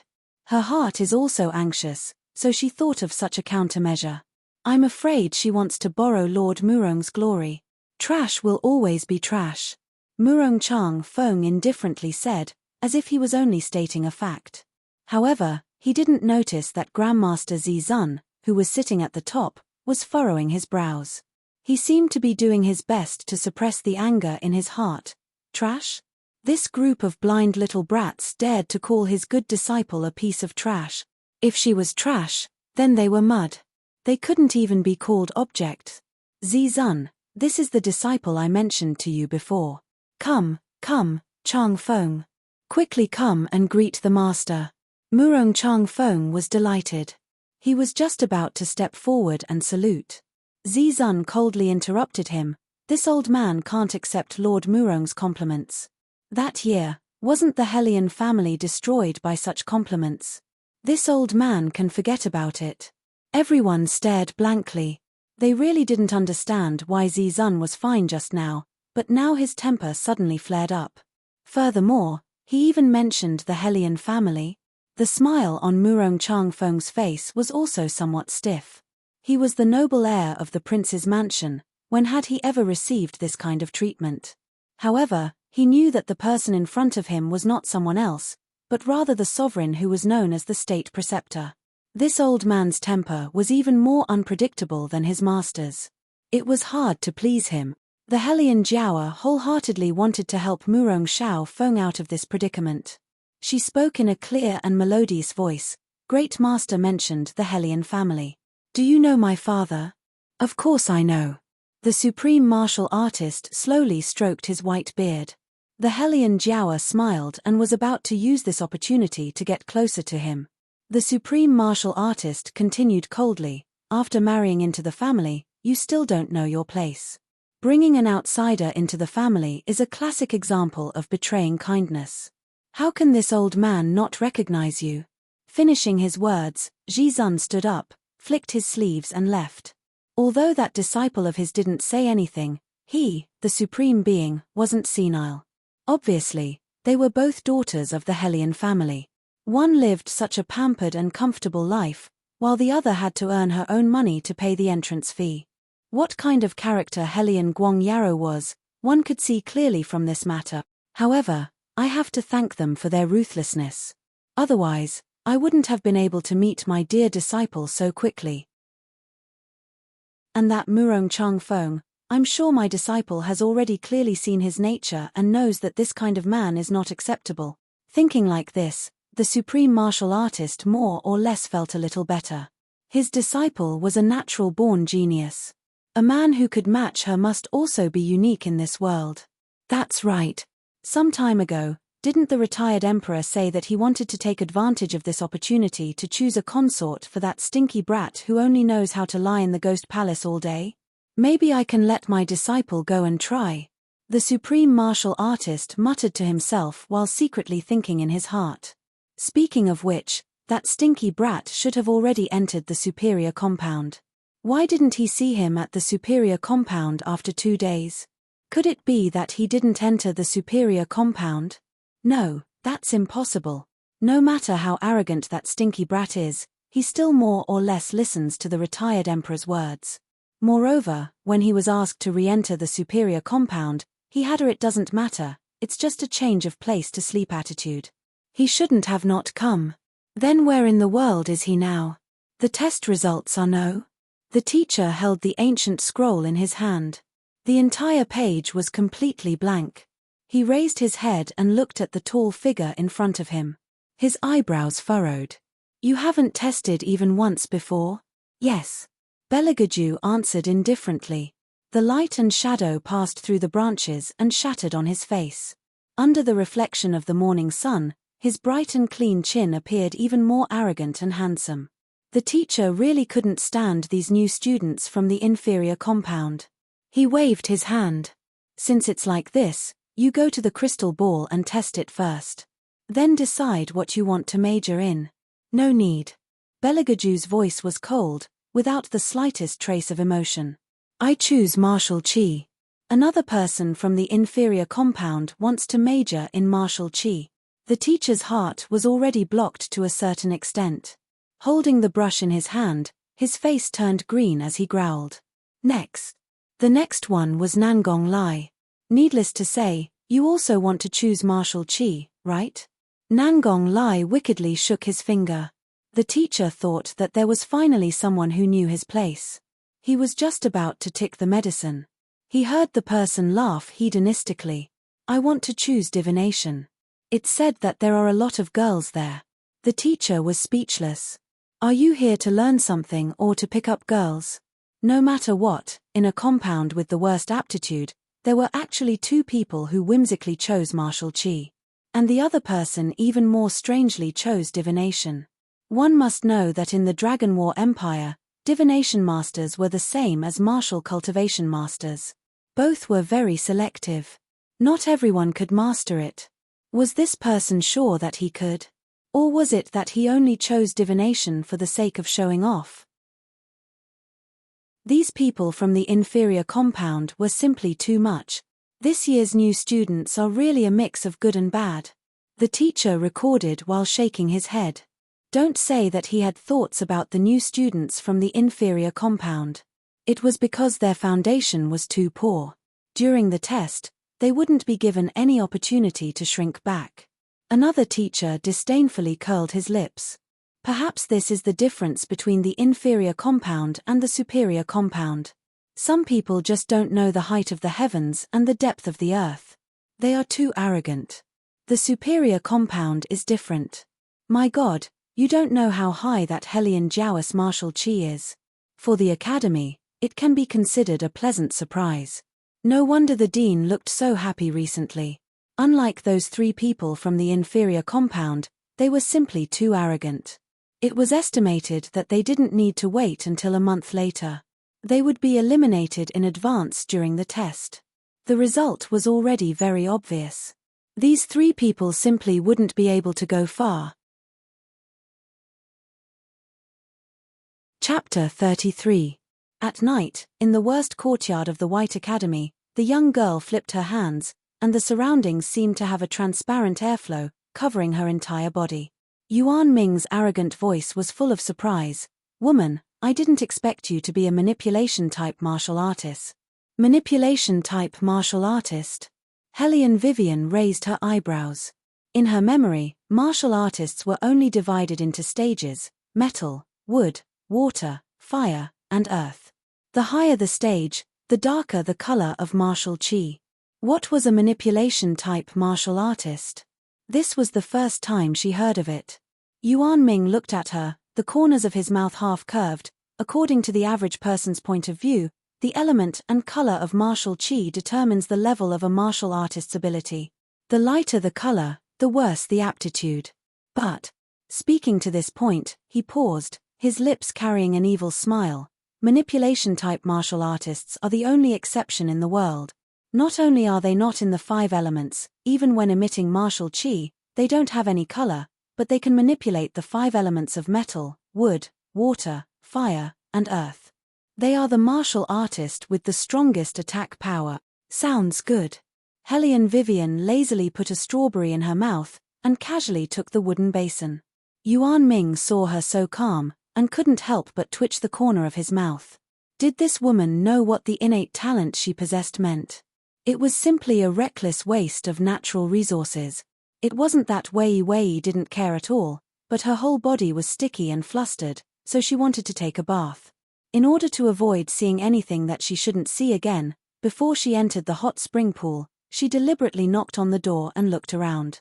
She guessed that everyone should be busy practicing martial chi right now, and practicing martial chi, so there shouldn't be anyone else coming. Only then did she undo her clothes and step into the clear pool. The pool water was up to her neck. Wei didn't move at all, so quiet that it was as if she was sleeping. Her silk-like black hair draped over her porcelain-white back just like that, appearing exceptionally alluring. Just at this moment, a cold air suddenly approached. There was someone. Hellion Vivian abruptly opened her eyes. Her hands pushed against the side of the pool, and in an instant, she jumped out of the wooden barrel. A white cotton gown that was placed beside the pool flew up into the air.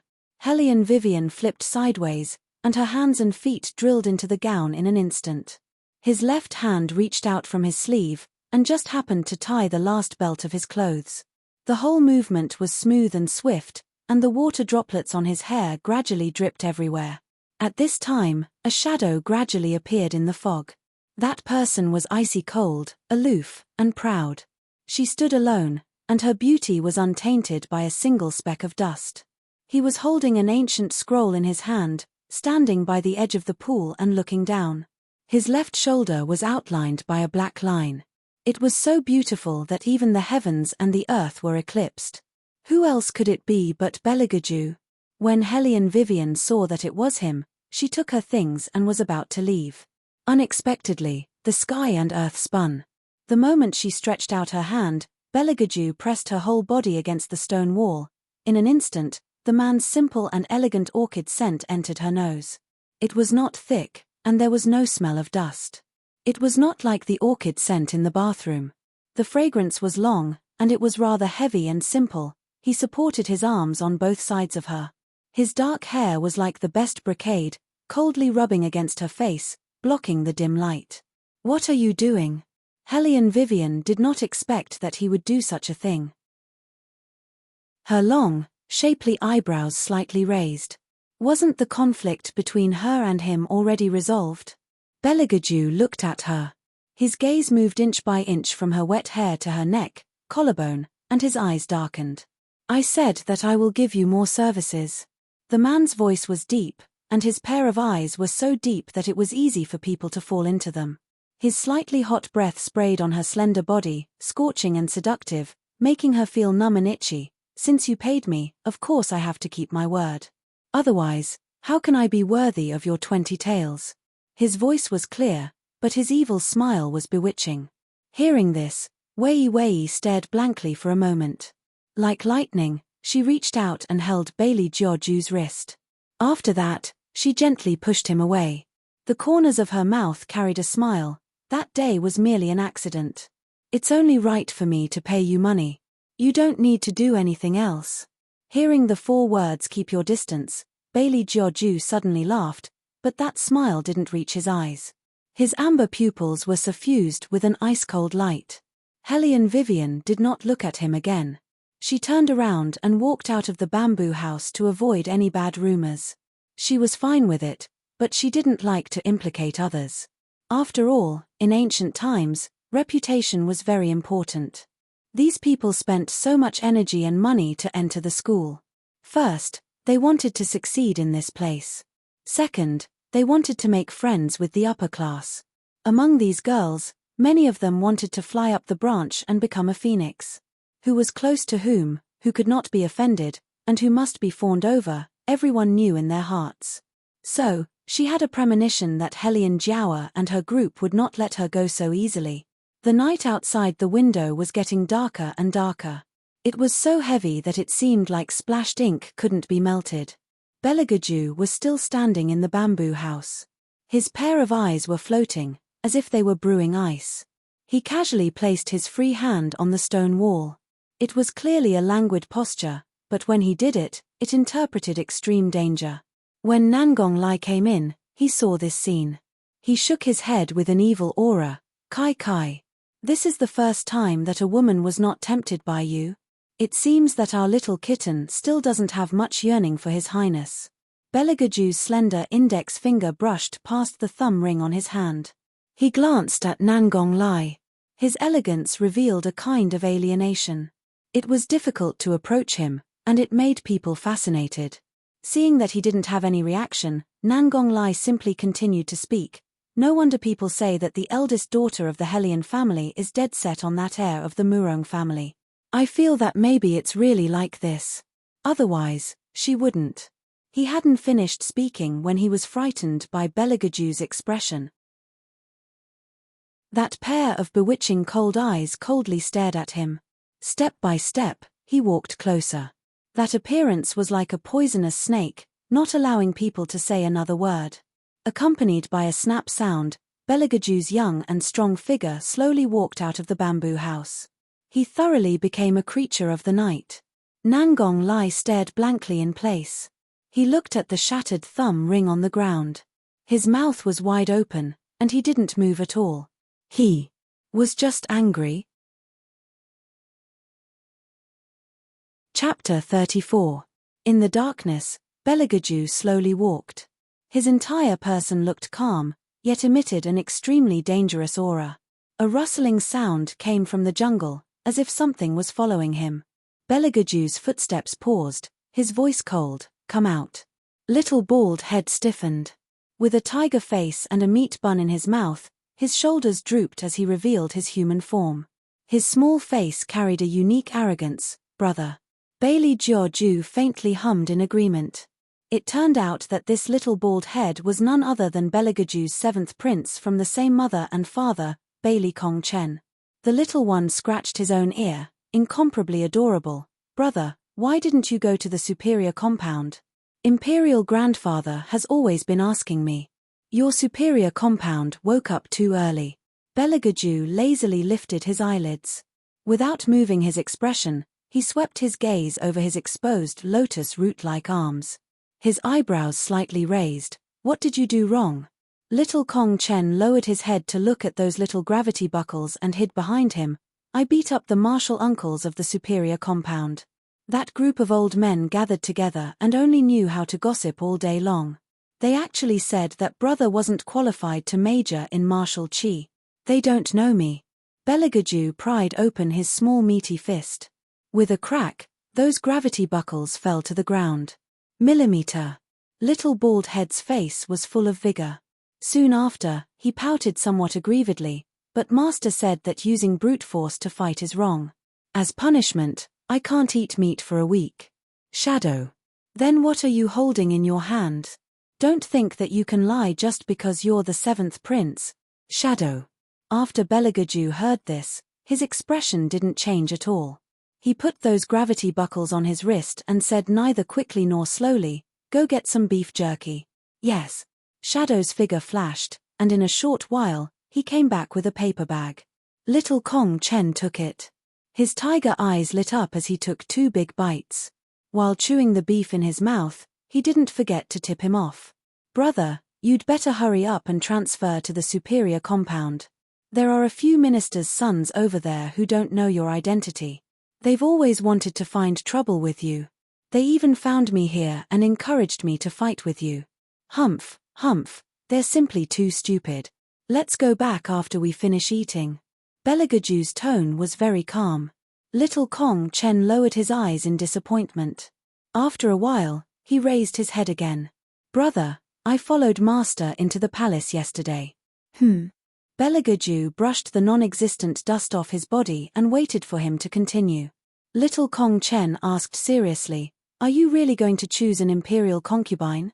Belegaju's fingers paused. "No. But Imperial Grandfather said that this martial chi test is to prepare for you to choose an imperial concubine. Imperial Father has agreed to it." Little Kong Chen's cheeks bulged as he ate. His big eyes were full of light. "Brother, you must choose a good cook, or else you'll starve." Shadow. "Hey, seventh prince, do you think that everyone is like you, a foodie?"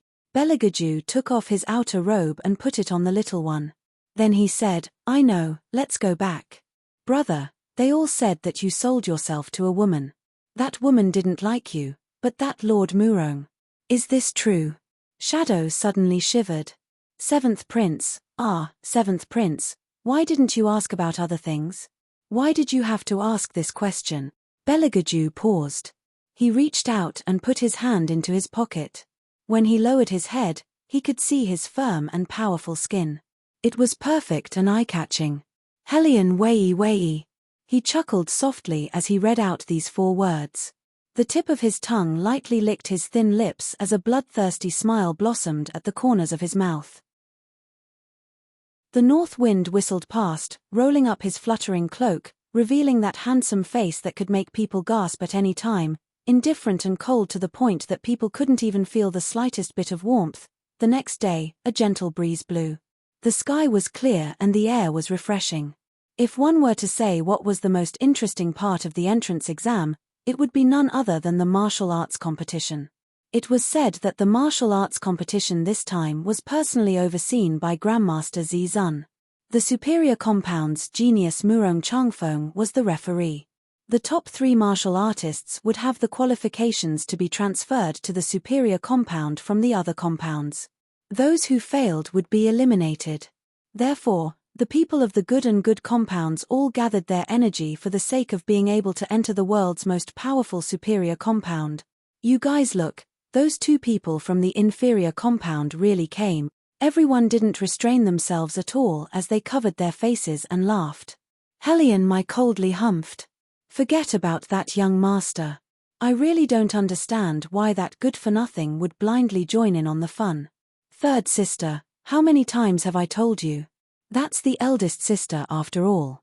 When Hellion Jiawa was in front of people, she would always have a brotherly affection.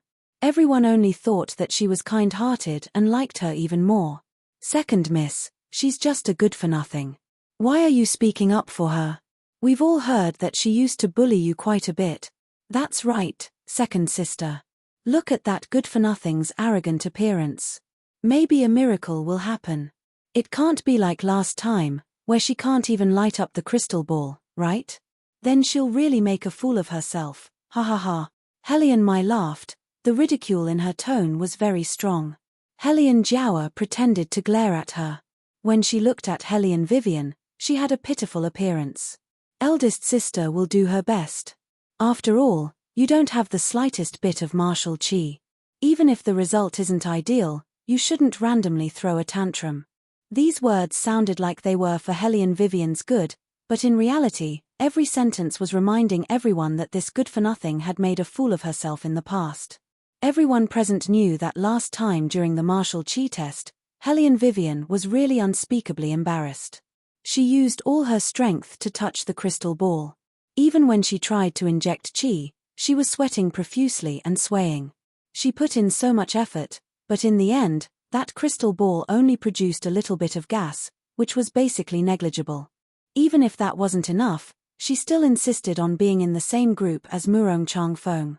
When they stood on the competition stage, other people only raised their fists and were sent flying by her. In short, Hellion Vivian, this good-for-nothing, was a joke. If this joke stopped here, the bystanders wouldn't say anything. However, this joke didn't even have the least bit of self-awareness. She was always swaying in front of them. This time, in order to attract Murong Changfeng's attention, she recklessly came to compete in martial chi. She was really tired of living, not wanting to give face. This time's test, even if they used their toes to think, they would know the result. The last place would definitely be Hellion Vivian, that good-for-nothing. Hellion Vivian naturally knew what kind of gazes the surrounding people were using to look at her. That kind of mixed ridicule and disdain, she was all too familiar with it. However, she didn't care at all. She even lazily yawned. That smile brought out a languid and noble air, which was even more outstanding. Even though she was in such a huge hall, she was still able to capture everyone's gaze at the first instance. Chapter 35. Was it her misperception? That slut's face seemed to be a little whiter. Hellion Mai was extremely unhappy that the good-for-nothing had stolen her limelight. A cold light flitted across her eyes. I don't know what kind of person that good-for-nothing received guidance from in the end. She actually looks a little different now. Sister, don't worry. Hellion Jiawa looked left and right. Seeing that there was no one around, she patted Hellion Jiawa's hand and softly said, Elder sister has already helped you arrange everything. You and that good-for-nothing will be in the same group. Even if you don't do anything, during the test, you can still make her lose face. She can't even ignite the crystal ball. Hellion Mai thought of that scene, the corners of her mouth hooked up, her eyes filled with poison. I announce that the martial chi test officially begins. Following this sentence, the white-haired old man and Murong Changfeng stood up from their wooden chairs at the same time, their sacred white robes fluttering. The wind from all directions also seemed to be still, filled with a mysterious smell, making people unconsciously restrain their mind. A cylindrical transparent object slowly rose from the center of the main hall. Its whole body was silver, emitting a faint light. And on top of it, a crystal ball of about the same size was closely glued to it, clean and transparent beyond imagination. Everyone went up the stage one by one, as if they were in the modern world. As long as they placed their hands on the crystal ball, they activated the true power in their body and poured it into the crystal ball. The special material of the crystal ball would reflect the corresponding attribute. If it was gold, the crystal ball would become a bright yellow. If it was fire attribute, the crystal ball would become a fiery red fireball. The level of the attribute would depend on the degree of light the crystal ball emitted. The brighter it was, the higher the martial chi, and the dimmer it was, the lower the martial chi. Hellion Vivian looked at the crystal ball that was sometimes bright and sometimes dark. The reflected light filled the surroundings. There was only one thought in her mind: wait until the day she left White Academy, she must take this crystal ball with her. Such a good quality crystal ball with perfect corners was not commonly seen. Beligaju, who was sitting not far away, glanced in her direction. His deep eyes seemed to be able to see through everyone. Hellion Vivian didn't care that he had seen through her thoughts. The corners of her mouth curled up, and her eyes sparkled. Bailey Jiaoju took note of her actions and raised his eyebrows. He didn't say anything and only leisurely turned the teacup in his hand. Between his thin lips, there was a hint of playfulness. Next group, Divisions Hellion Mai versus Hellion Vivian. Murong Chang Feng's clear and cold voice sounded. It was neither flat nor light, as if he was carrying out some kind of sacred matter. Only, it was clear that this time, his voice carried a faint disdain. Hellion Wei Wei stood up from her seat and leisurely tidied up her left sleeve. Her expression was indifferent as she lazily stretched her waist. Everyone's gazes were once again cast over. They looked at this woman who possessed the Hellion clan's only bloodline, but didn't have any martial chi.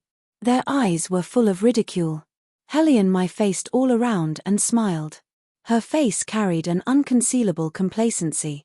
When she walked in front of Hellion Vivian, she coldly smiled. "Slut, you haven't become stupid from looking at Lord Murong again, right? I advise you to stop daydreaming. Do you know who the great master standing on top is?" Hellion Vivian glanced at the old man standing next to the crystal ball. It was very clear that Hellion Mai wasn't very interested in this topic. Hellion Mai couldn't stand this kind of attitude of hers. With a condescending arrogance, she said, "That is Dragon War Empire's most powerful great master. He has a strength that you can't reach even if you spend your whole life. However, this kind of person is different to Second Sister. You still want to vainly compare yourself to Second Sister, simply laughable." Hellion Vivian's fingers paused for a moment. This small movement naturally didn't escape Hellion Mai's eyes. She raised her chin, and her voice carried a sense of complacency. "Heh, now you know to be afraid. It is said that this great master's identity is hidden very deeply, and he doesn't easily reveal himself. This time, he definitely appeared for Second Sister. Hehe, don't use this kind of expression to look at me. Presumably, you haven't even seen this great master before." Hellion Vivian didn't speak. She only raised her eyes to look at the old man who was looking at her. The corners of her mouth slightly hooked up. How should she tell Hellion Mai that the great master she spoke of that she hadn't even seen before was actually her master? Hellion Mai saw that Hellion Vivian lowered her head, and the complacency in her heart became even stronger. This woman still had times when she was afraid. That couldn't be better. However, she didn't see the smile on Hellion Vivian's face when she lowered her head. The curve of her lips slowly widened. There was ridicule, indifference, depth, and nonchalance. The only thing that wasn't there was fear. At this time, the two people had already walked to the side of the crystal ball. Hellion Mai put away the ridicule on her face from before, and faced the two elders with a very innocent smile. She bowed very politely. Hello to the two elders. Compared to Hellion Mai, Hellion Vivian was clearly more indifferent. The Grandmaster blew his beard and glared, and his expression was very aggrieved. He thought that his obedient disciple would be very happy to see him here, and would immediately throw herself into his arms, making those people jealous to death. But how could his disciple be so cold? Could it be that she didn't like him coming to see her test? Thinking about it, this disciple of his had always been very low-key. She had even warned him not to announce their relationship. Sigh. It wasn't easy to accept a disciple, but he couldn't acknowledge her. Cough. Hellion Vivian put her hand to her mouth, and did her best to ignore the Grandmaster's resentful gaze. Her voice was indifferent. Before the test, I want to speak a few words with the Grandmaster alone. It was very obvious that Murong Chang Feng didn't expect Hellion Vivian to make such a request. After a slight daze, His eyes were filled with disgust. Everyone curled their lips in disdain, because Hellion Vivian's current actions were undoubtedly fawning in their eyes. Their gazes towards her became more and more disdainful. They were just waiting for this good-for-nothing to make a fool of herself. One must know that the Grandmaster's temper was very strange. In his eyes, he didn't have the concept of loving the younger generation. What he despised the most was this kind of person who stuck close to him. Let's see how the Grandmaster will deal with her in a moment. Only Beligaju, who was sitting on the wooden chair, changed his posture. The finger supporting his chin tapped his chin, and slightly raised his eyes. As if he sensed something, an unknown light flashed through his eyes. Murongchang Feng seemed like he didn't want to say a single word to Hellion Vivian. He wrinkled his thick eyebrows and was just about to open his mouth. He heard the Grandmaster's deep voice. Fine. A single word blocked all of Murongchang Feng's words. However, seeing that the Grandmaster's complexion was so ugly, he was definitely angered by that good-for-nothing. Murongchang Feng rejoiced once again that he had broken off the engagement. Because this kind of woman, who would rush forward to curry favor with anyone, was really not worthy of him. Chapter 36. Hellion Vivian did not care about how the crowd looked at her. She turned around and lowered her voice. She whispered into the old man's ear, "No matter what happens later, Master, pretend that you don't know me. Disciple, are you really not going to give me a proper name?" Master's heart is already cold. The more the old man spoke, the more resentful his expression became. Hellion Vivian saw Hellion Mai leaning over and hurriedly ended the topic. "Remember what I said." "Kai." Hellion Mai coldly snorted and used a voice that only the two of them could hear to say, "Don't think that just because the Great Master gave you time, you have the opportunity to curry favor with him. The Great Master won't fall for your tricks. Just wait and see. In a moment, the Great Master will open his mouth and ask you to get lost from this martial chi test. Where do you think this is? A good-for-nothing dares to come here? Who is the good-for-nothing? We will know after we compete." Facing Hellion Mai's provocation, Hellion Vivian raised her eyes. Her cold and arrogant aura became very overwhelming as she raised her eyebrows. Hellion Mai looked at the figure that walked past her. That kind of indifferent attitude was as if she did not put her in her eyes at all. Despicable. Hellion Mai gritted her teeth. She could not wait to tear Hellion Vivian into pieces on the spot. She raised her head. The corner of her eyes carried a trace of a smile. "Let me test first. I'm afraid that Big Sister still needs to prepare. I think she has already forgotten how to use her chi. I can also give Big Sister a demonstration." Hellion Mai's tone was a little high. Even if she wanted to cover it up, she could not suppress the strong sense of ridicule. Her purpose was very clear. She wanted to test her own martial chi first and then let Hellion Vivian test it. With a comparison, she could show the incompetence of this good-for-nothing Hellion Vivian. As smart as Hellion Vivian was, how could she not know what the other party was thinking? She curved her thin lips and didn't waste her time on who would test first. To her, it didn't matter who tested first. Hellion Mai faced Wei Wei's direction and glanced complacently. After that, she took a step forward and jumped onto the stone platform. Everyone's state of mind shook, and all of them placed their gazes on her body. Although this Hellion Mai wasn't a genius like Hellion Jiaowa, she was still an extremely powerful martial artist. She had just entered the academy, and she had already obtained first place among the good students. It could be said that she was the best choice to enter the superior compound in this time's martial chi test. As if enjoying the feeling of being the center of attention, Hellion Mai raised her chin and placed her hand on the transparent crystal ball. In an instant, a deep-sea fog rose from the bottom of the crystal ball, emitting a bright light. In that instant, the crowd surged up. "It's water rank level 5. Heavens! It was actually water rank. It's very difficult for an average new student to reach this height. Worthy of being the Hellion family's young miss." Hellion Mai looked at the effect she created with satisfaction. With a complacent expression, she withdrew her hand from the crystal ball, and her face couldn't hide the smile on it. She turned her head and looked at Hellion Vivian. Although her face was smiling, The words that came out of her mouth carried a tone that made people uncomfortable. Big sister, come and try too. If you don't want to try, you can give up on the test. After all, in front of this many people, losing face is very difficult to get back. As soon as he heard this, Grandmaster Zun immediately became angry. His eyes were wide open, and he secretly said in his heart, "Humph, a little water rank is so arrogant. It's fine if you're immensely proud of yourself, but you still have to come and trample on my good disciple. How can you be like this? This matter can't be tolerated." Grandmaster Zun was just about to do something when he saw his own disciple cast a warning look at him. Helpless, he could only obediently sit back down again, extremely unhappy.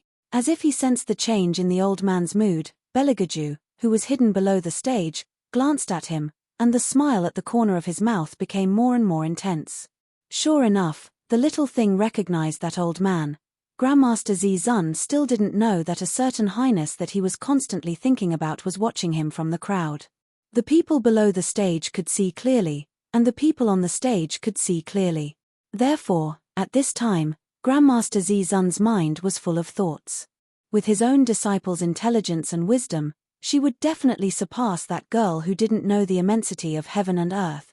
Therefore, Grandmaster Zun proudly rolled up his sleeves, and with a solemn voice, he called out, "Hellion Vivian, come up." As soon as people heard his angry tone, they looked at Hellion Vivian with even more understanding and ridicule. This good-for-nothing was indeed disliked by others. Just now, she wanted to hug Grandmaster Zun's thigh, but now, even Grandmaster Zun saw her face clearly. Hellion Vivian, on the other hand, had a relaxed smile. Stretching her body, she slowly walked towards the crystal ball. When she passed by her master, her footsteps didn't even stop for a moment. This made the Hellion Jiawa, who was sitting at the side, curve her thin lips. This lowly woman was simply seeking her own death. Grandmaster Zun already had an opinion of her, yet she was still so arrogant. She'll have a good time in a while. Hellion Vivian didn't care at all. She extended her white jade-like palm and placed it on the crystal ball. The Hellion Jiawa held her tea and gracefully took a sip. Her eyes were full of ridicule. No matter how presentable she was still just a good-for-nothing. Just extending your hand isn't enough. You have to pour your qi into the crystal ball. Don't you understand these things? Murong Changfeng's increasingly impatient words caused a wave of ridicule. It can't be. This good-for-nothing still doesn't know how to test her qi.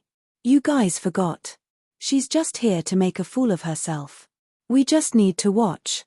It's not good to have such high expectations for a good-for-nothing. Ha ha ha. The ridicule grew louder and louder, like a tide, surging in all directions. It was especially ear-piercing. Hellion Vivian didn't even move an inch. She still had a lazy appearance. Beligaju playfully raised his eyebrows. If a normal girl was ridiculed like this, she would have already come down from the testing platform. At the very least, she would feel embarrassed. Looking at her again, her face was calm and indifferent. It seemed like she was laughing, but also seemed like she was ridiculing. What was she ridiculing? Beligaju wanted to take a closer look, but saw her 5 fingers tremble. Her qi slightly surged towards the center of her palm. The crystal ball made a whoosh sound, and fog rose from all directions. An unknown wind rushed in from all directions. It whistled past, making a buzzing sound. The surrounding air was actually affected. The old man subconsciously looked towards the direction of Hellion Vivian. A trace of disbelief suddenly flashed through his heart. No, it shouldn't be possible. His disciple actually, the north wind whistled past. The people standing below the platform only felt their cheeks hurt. It took a lot of effort for them to clearly see the changes in the crystal ball. Hellion Vivian gently smiled. Her black hair fluttered in the wind. She was indescribably handsome. Chapter 37. If people looked carefully, they would discover that the wind was completely under her control. However, other than supreme martial artist, who had reached an unbounded level, no one would notice this kind of subtle difference. No, there might be one more person. Only, That person's expression wasn't as obvious as Grandmaster Supreme's. Instead, his deep eyes narrowed, bewitchingly cold and wanton. As for the others, they all cared about what kind of light the crystal ball would emit, and how dazzling it would be. However, nothing in the crystal ball lit up. Instead, a layer of white fog surged. Woman, you can actually control the wind. Wind is the most difficult attribute to control. Hearing Yuan Ming's pleasantly surprised cry, Hellion Vivian finally retracted her hand. That crystal ball was already as clean as before, without the slightest bit of impurity. Hellion Mai stood at the side, covering her mouth as she lightly laughed. I thought that a miracle would happen with the sound just now. In the end, it didn't even light up. Hellion Jiaoa seemed to be waiting for this result. She looked at Hellion Mai as if complaining, "Third sister, you're talking nonsense again. Eldest sister has already tried her best, you don't need to say anything more. Second sister is right." Making eldest sister light up the crystal ball is simply making things difficult for her. The two sisters, one playing the good cop and the other playing the bad cop, thoroughly ridiculing Hellion Vivian. The new students below the stage also laughed, their voices so loud that almost the entire courtyard could hear them. Beligaju's peach blossom eyes faintly raised, his lips forming a stunning arc. It's only a test ball, yet it actually made these people believe it without a doubt.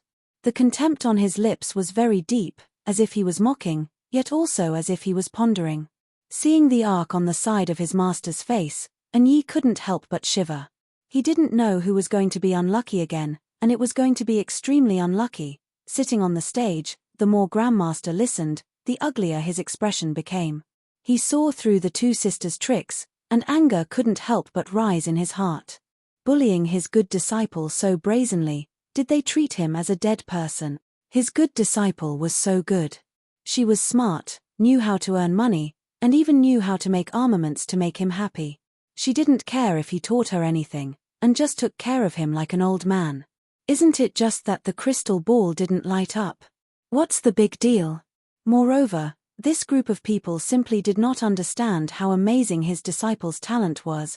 The supreme martial artist was so angry that his eyes widened. Even his white beard stood up. Just as he was about to take a step forward, he saw Wei Wei raise her hand and wave her sleeves. Her wide clothes were like invulnerable satin. Next to the crystal ball, they bloomed enchantingly. Her thin lips very slowly curved up. After the test is over, let's start the competition while the wind still hasn't stopped. Martial arts competition? What did I just hear? This piece of trash wants to compete with me?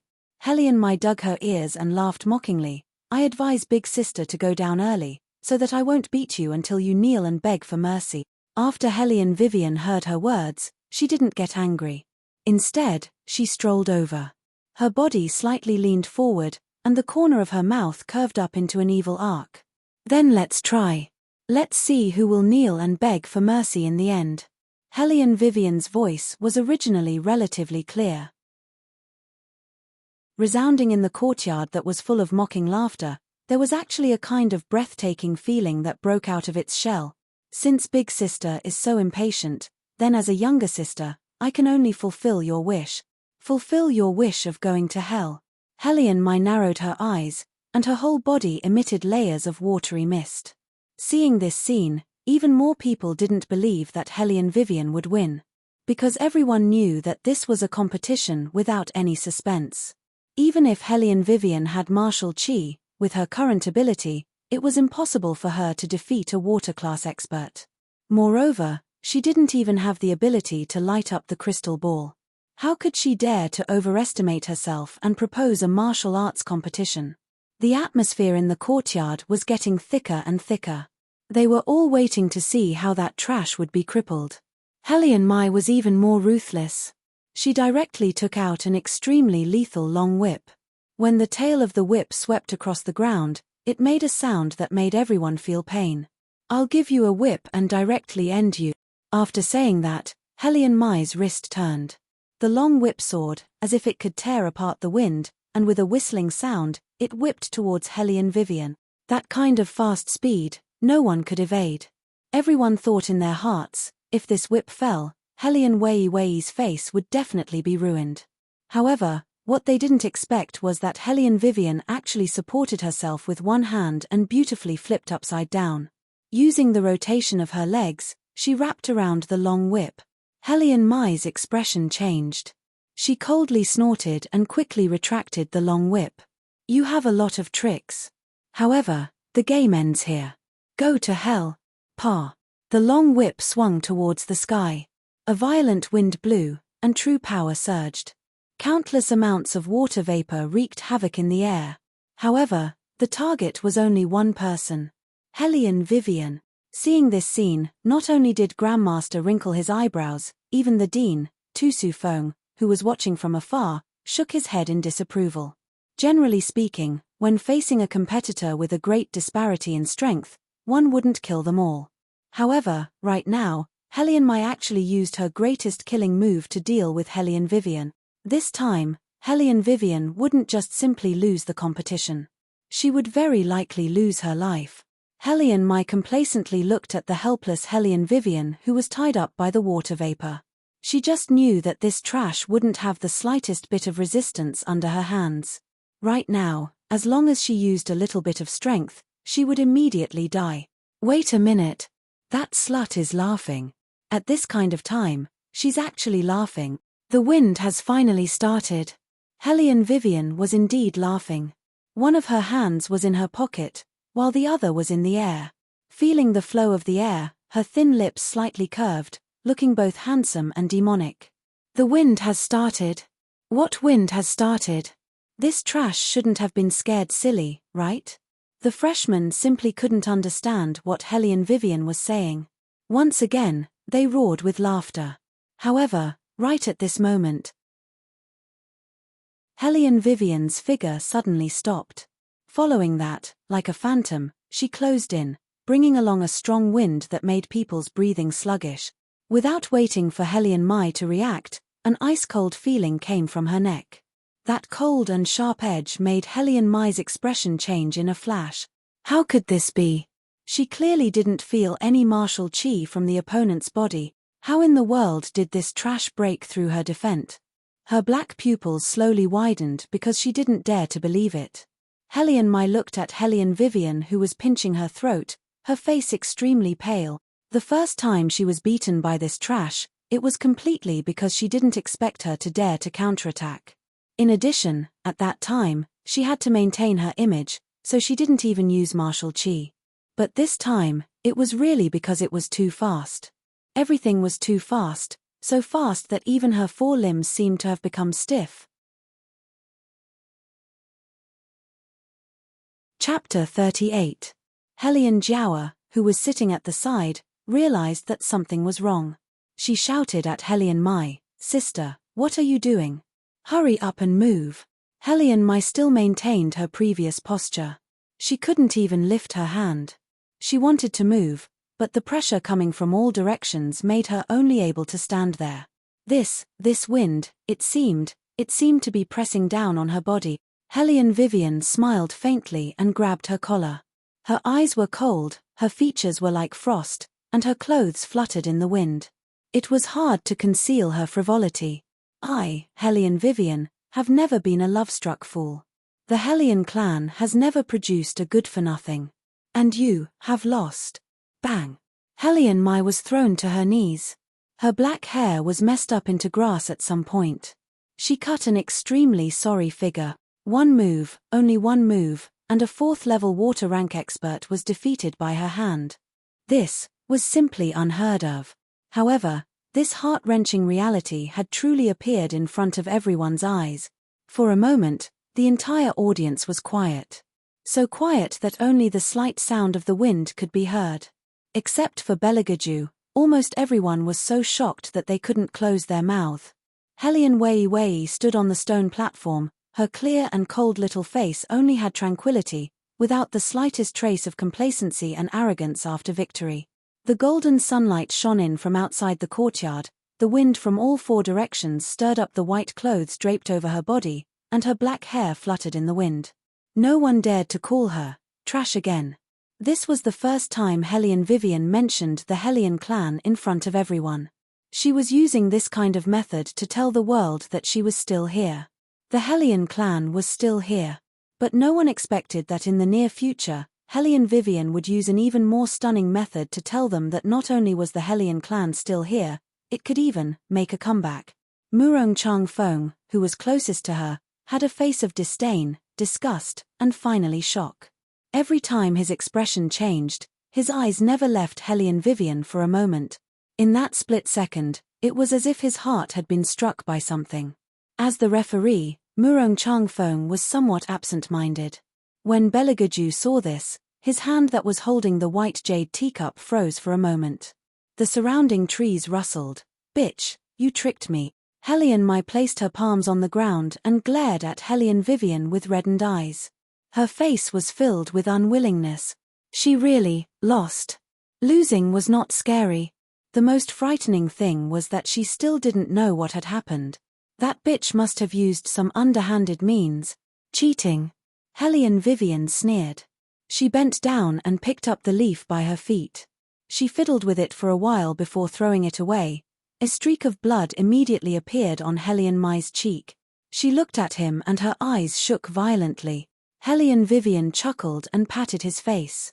Her eyes emitted a vicious aura, making everyone present shocked. "Remember, it's not that I don't have the ability to kill you, but that I find your blood dirty." Hearing this, Tu Su Feng's lips curled up in amusement. He remembered that there was once a person who only used one move to become famous in a single battle. And that person wasn't even a water-ranked martial artist, but White Academy's great protector. That year, that person was only 9 years old. When he saw him, he would still call him uncle. Although his tone was very cold, it could still be considered cute, only he didn't know what kind of waves he would set off this time when he came to White Academy. Thinking like this, Tu Su Feng slightly tilted his head and looked meaningfully at that cold and peerless figure in the crowd below the stage.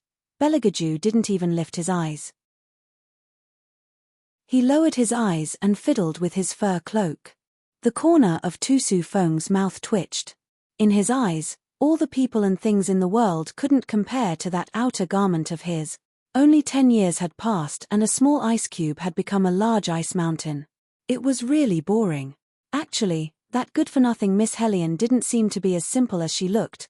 Lying on the ground, Hellion Mai looked at Hellion Vivian, who was surrounded by stars. Her entire face started to distort. She was only lucky. What was this slut so proud of? The surging malice in her heart infected her pair of beautiful eyes. Hellion Mai lowered her eyes and turned her left hand over. She wanted to take advantage of the time when everyone's attention was focused on Hellion Vivian and use the poisonous wasp to backstab her. That poisonous wasp was a poison unique to the Western region. No matter who it was, they wouldn't be able to detect its existence. People who were bitten by the poisonous wasp wouldn't have any abnormalities or life-threatening dangers.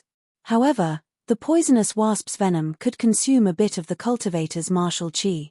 Such a precious poison shouldn't have been wasted on this good-for-nothing.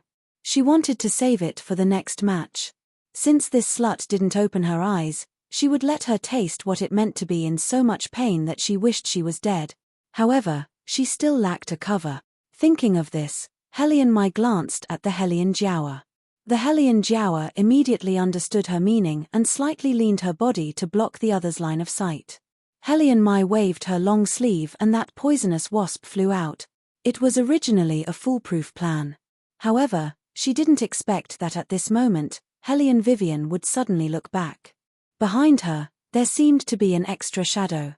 That shadow's appearance couldn't be seen, but it had a head full of silver hair that made people terrified. Something unexpected happened. That poisonous wasp actually forcibly changed its direction and flew towards her. Hellion Mai wasn't prepared and in a moment, the poisonous wasp bit her neck. "Ah, no. Don't come over." She couldn't help but scream. Looking at Hellion Vivian, her eyes were filled with fear. When the Hellion Jiaowa heard the sound, she hurriedly ran over. Looking at Hellion Mai's bloody neck, she was suddenly stunned. Following that, her beautiful eyes filled with pitiful tears. "Eldest sister, what did you do?" "Third sister only helped me say a few words. Even if you resent me, even if you like the air, You can't vent your anger on third sister like this. At this time, people discovered that Helion Mai's neck was rotten to the point that it was about to become unbearable. There was a shiny poisonous wasp lying there. That poisonous wasp originally didn't have any color. Right now, it seemed to have absorbed enough martial chi. Its shiny belly moved, making people who saw it feel cold in their hearts. Everyone sucked in a breath of cold air. It was very clear that they all knew the danger of this poisonous wasp. This thing was very evil. It relied on absorbing martial chi to survive. Although every time it absorbed a person's martial chi, there would be a long period of time where it wouldn't cause trouble. However, once it came into contact with someone, it would certainly absorb all of the martial chi on the martial artist's body.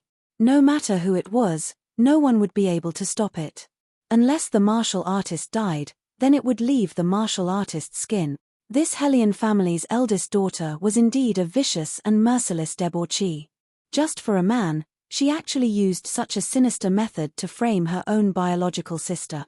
More and more disgusted gazes shot towards Helion Vivian one after another, as if the young girl standing in front of them wasn't a human at all, but an evil spirit. Chapter 39. Helion Wei Wei merely smiled lightly, her pair of eyes slowly died with a mocking light. Yuan Ming snorted, "These two sisters of yours, they didn't release the poisonous bees to harm you, so they turned around and bit back. I can be considered to have seen their shameless ability. These stupid humans actually believed them, they are idiots."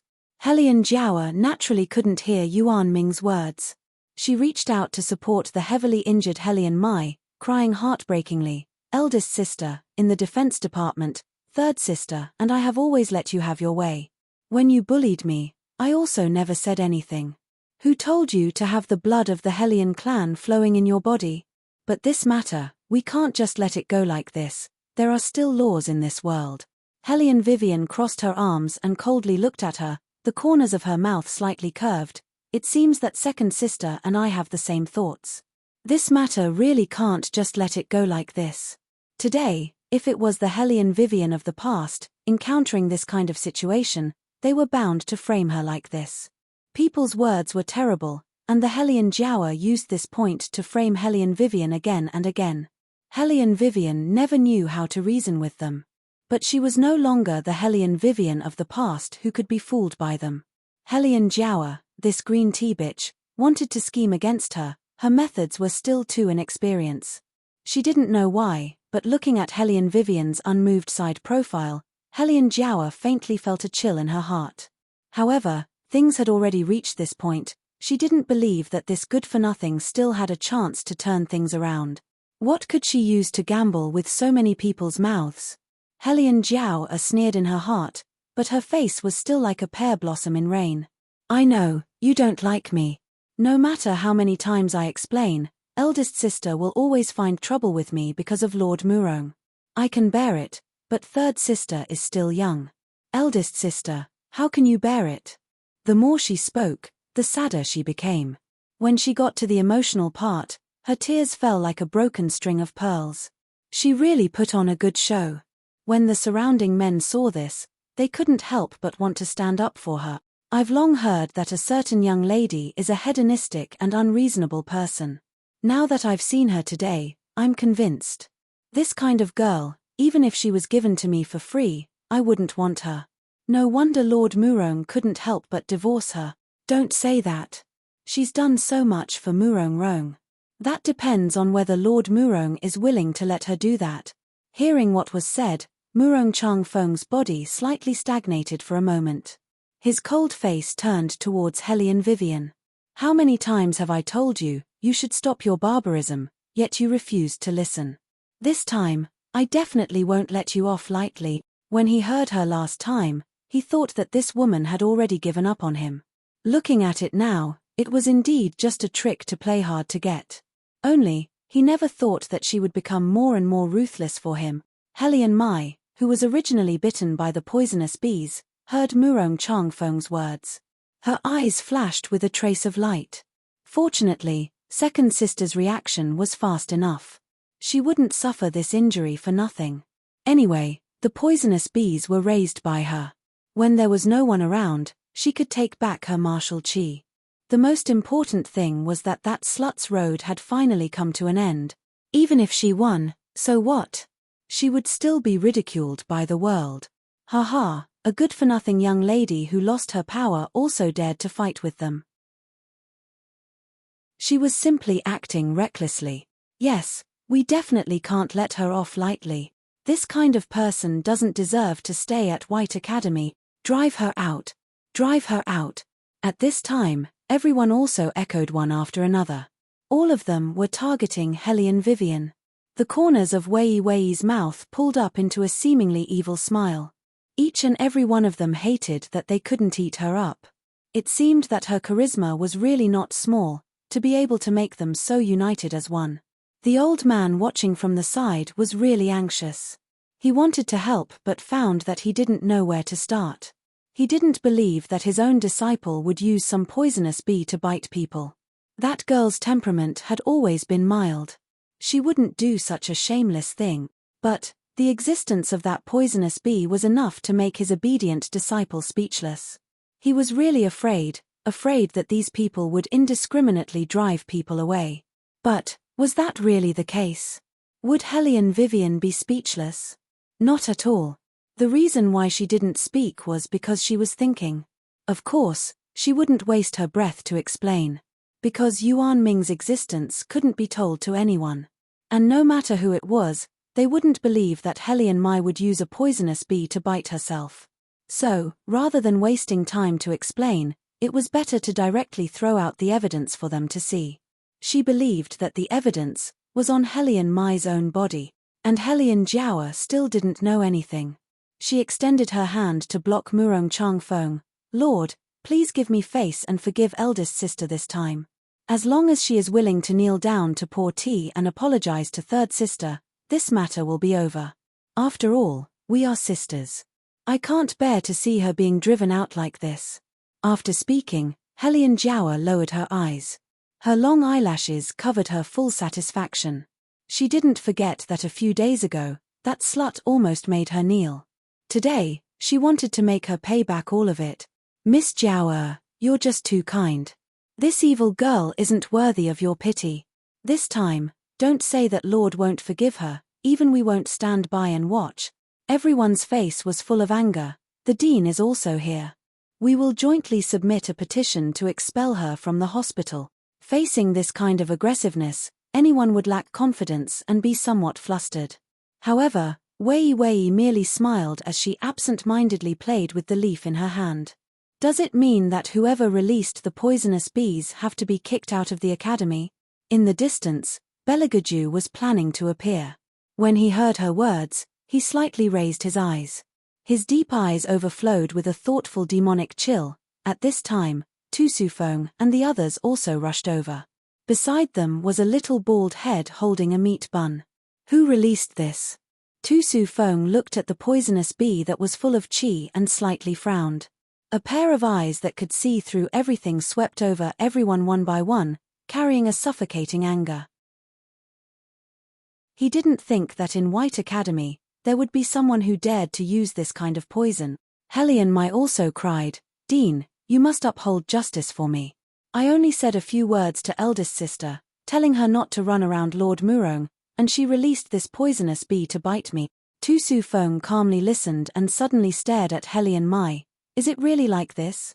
Hellion Mai felt a burst of guilty conscience from his stare, but she still insisted. Yes. Dean, we just watched from the side. Indeed, it was this new student from the inferior compound who played tricks. Even if she won, this kind of conduct is unacceptable and must be severely punished.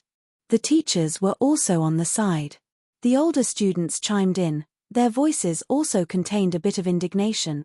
Hellion Jiaoer followed and held onto Hellion Mai's shoulder. Her tone carried a crying voice. Eldest sister only made a mistake in a moment of impulse. Third sister and I don't want to do anything, we only want to protect ourselves. This sentence sounded like she was pleading for Hellion Vivian, but in reality, she blocked all of Hellion Vivian's escape routes. It made it difficult for Tu Sufeng to help Hellion Vivian even if he wanted to. Chapter 40. If it was a normal person who encountered this situation, they would have already panicked. However, Hellion Vivian was calm and composed as she lightly smiled. She was neither arrogant nor impatient. This allowed the old man who was worried about her to calm down. He believed that his disciple was definitely not a vile person. There must be a reason why that poisonous wasp appeared. What was laughable was that those teachers who were also his teachers actually slandered his disciple just because she was from the inferior compound. As if she could feel the old man's anger, Hellion Vivian curved her lips into a smile. It seems that her family's teacher still trusts her. No matter what, she couldn't disappoint this old man, right? Everyone is saying that this poisonous wasp was released. Why don't you say who raised this poisonous wasp? Hellion Vivian, who hadn't opened her mouth until now, suddenly spoke.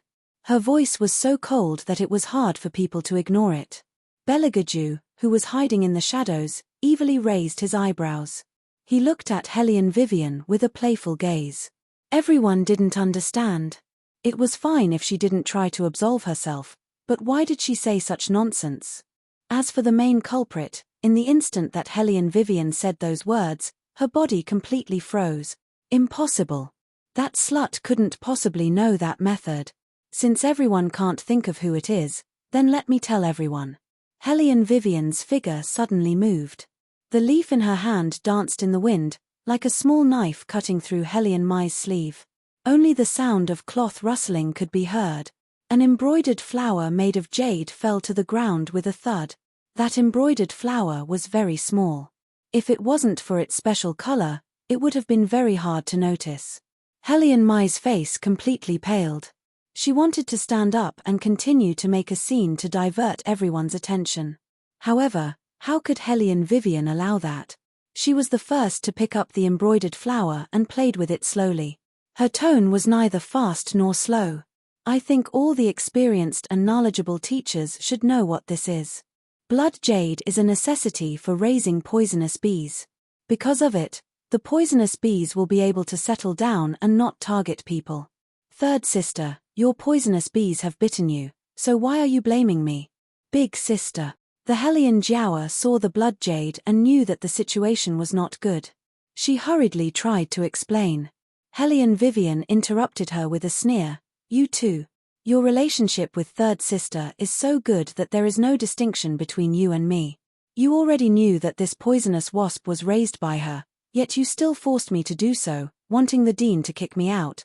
I'd like to ask the two of you. You keep saying that I'm bullying you, but why are you working together to kill me? As soon as she finished speaking, the truth was revealed. Immediately, there was some commotion in the courtyard. Everyone's eyes all looked towards Hellion Mai and Hellion Jiaoer. No, I didn't raise it. Second sister, quickly tell them that I didn't raise that poisonous wasp, quickly say it. Hellion Mai's stiff body trembled uncontrollably again. She grabbed Hellion Jiaoer's hand and shook it, wanting her to speak.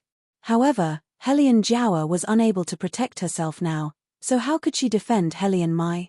Hellion Vivian's move made her become a poisonous woman in front of everyone. It shouldn't be like this, it shouldn't be like this. No! Hellion Jiaoer was just about to open her mouth when Tu Su Feng's cold eyes looked over. She still dared to quibble at this time. White Academy has never accepted students with low moral character. Hellion Mai and Hellion Jiaoer will be kicked off the mountain and will never be allowed to enter the academy. Such a cold voice caused everyone to be shocked. The usually gentle dean was obviously angry. This was White Academy's principal. No matter how illustrious the others' background was, he had the right to make them completely disappear from White Academy without informing those ministers. After hearing this, Hellion Jiaoer's entire body went limp. Her pair of eyes were filled with heart-wrenching tears. Never being allowed to enter the academy, it was better to just kill her directly. She raised her head and looked at Murong Changfeng, using her eyes to implore him to save her. After all, only Murong Changfeng could make Hellion Vivian, that slut, change her mind. As long as he gave that slut a little benefit, this matter might still be turned around. Murong Changfeng also didn't want to let Hellion Jiaoer leave. After all, he had just introduced her to his master. In addition to her innate talent, her future was limitless. He couldn't just stand by and watch Hellion Jiao suffer like this. Chang Feng earnestly requests the principal to give the Hellion sisters a chance and let them stay. His Murong prince manner was different from other families. Even if they didn't carry the imperial family name, they were still part of the imperial family. Even if the principal wasn't afraid of anything, he still had to give him face. Seeing this, the teachers also followed one after another to plead for leniency. Yes, principal. The Hellion sisters are still young, please forgive them. Tu Su Feng's brows slightly wrinkled, somewhat absent-mindedly said, the one who was framed is not this principal. Rather than pleading with me, you might as well plead with the victims.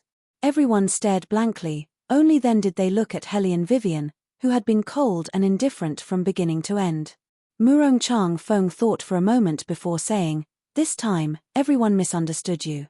As for that letter of annulment, it was only a moment of impulse on my part. Your marriage with me was permitted by retired emperor, it wouldn't be so simple to not count. This time, if you can forgive them, I can treat the previous matter as if it never happened. 1 month later, I will marry you.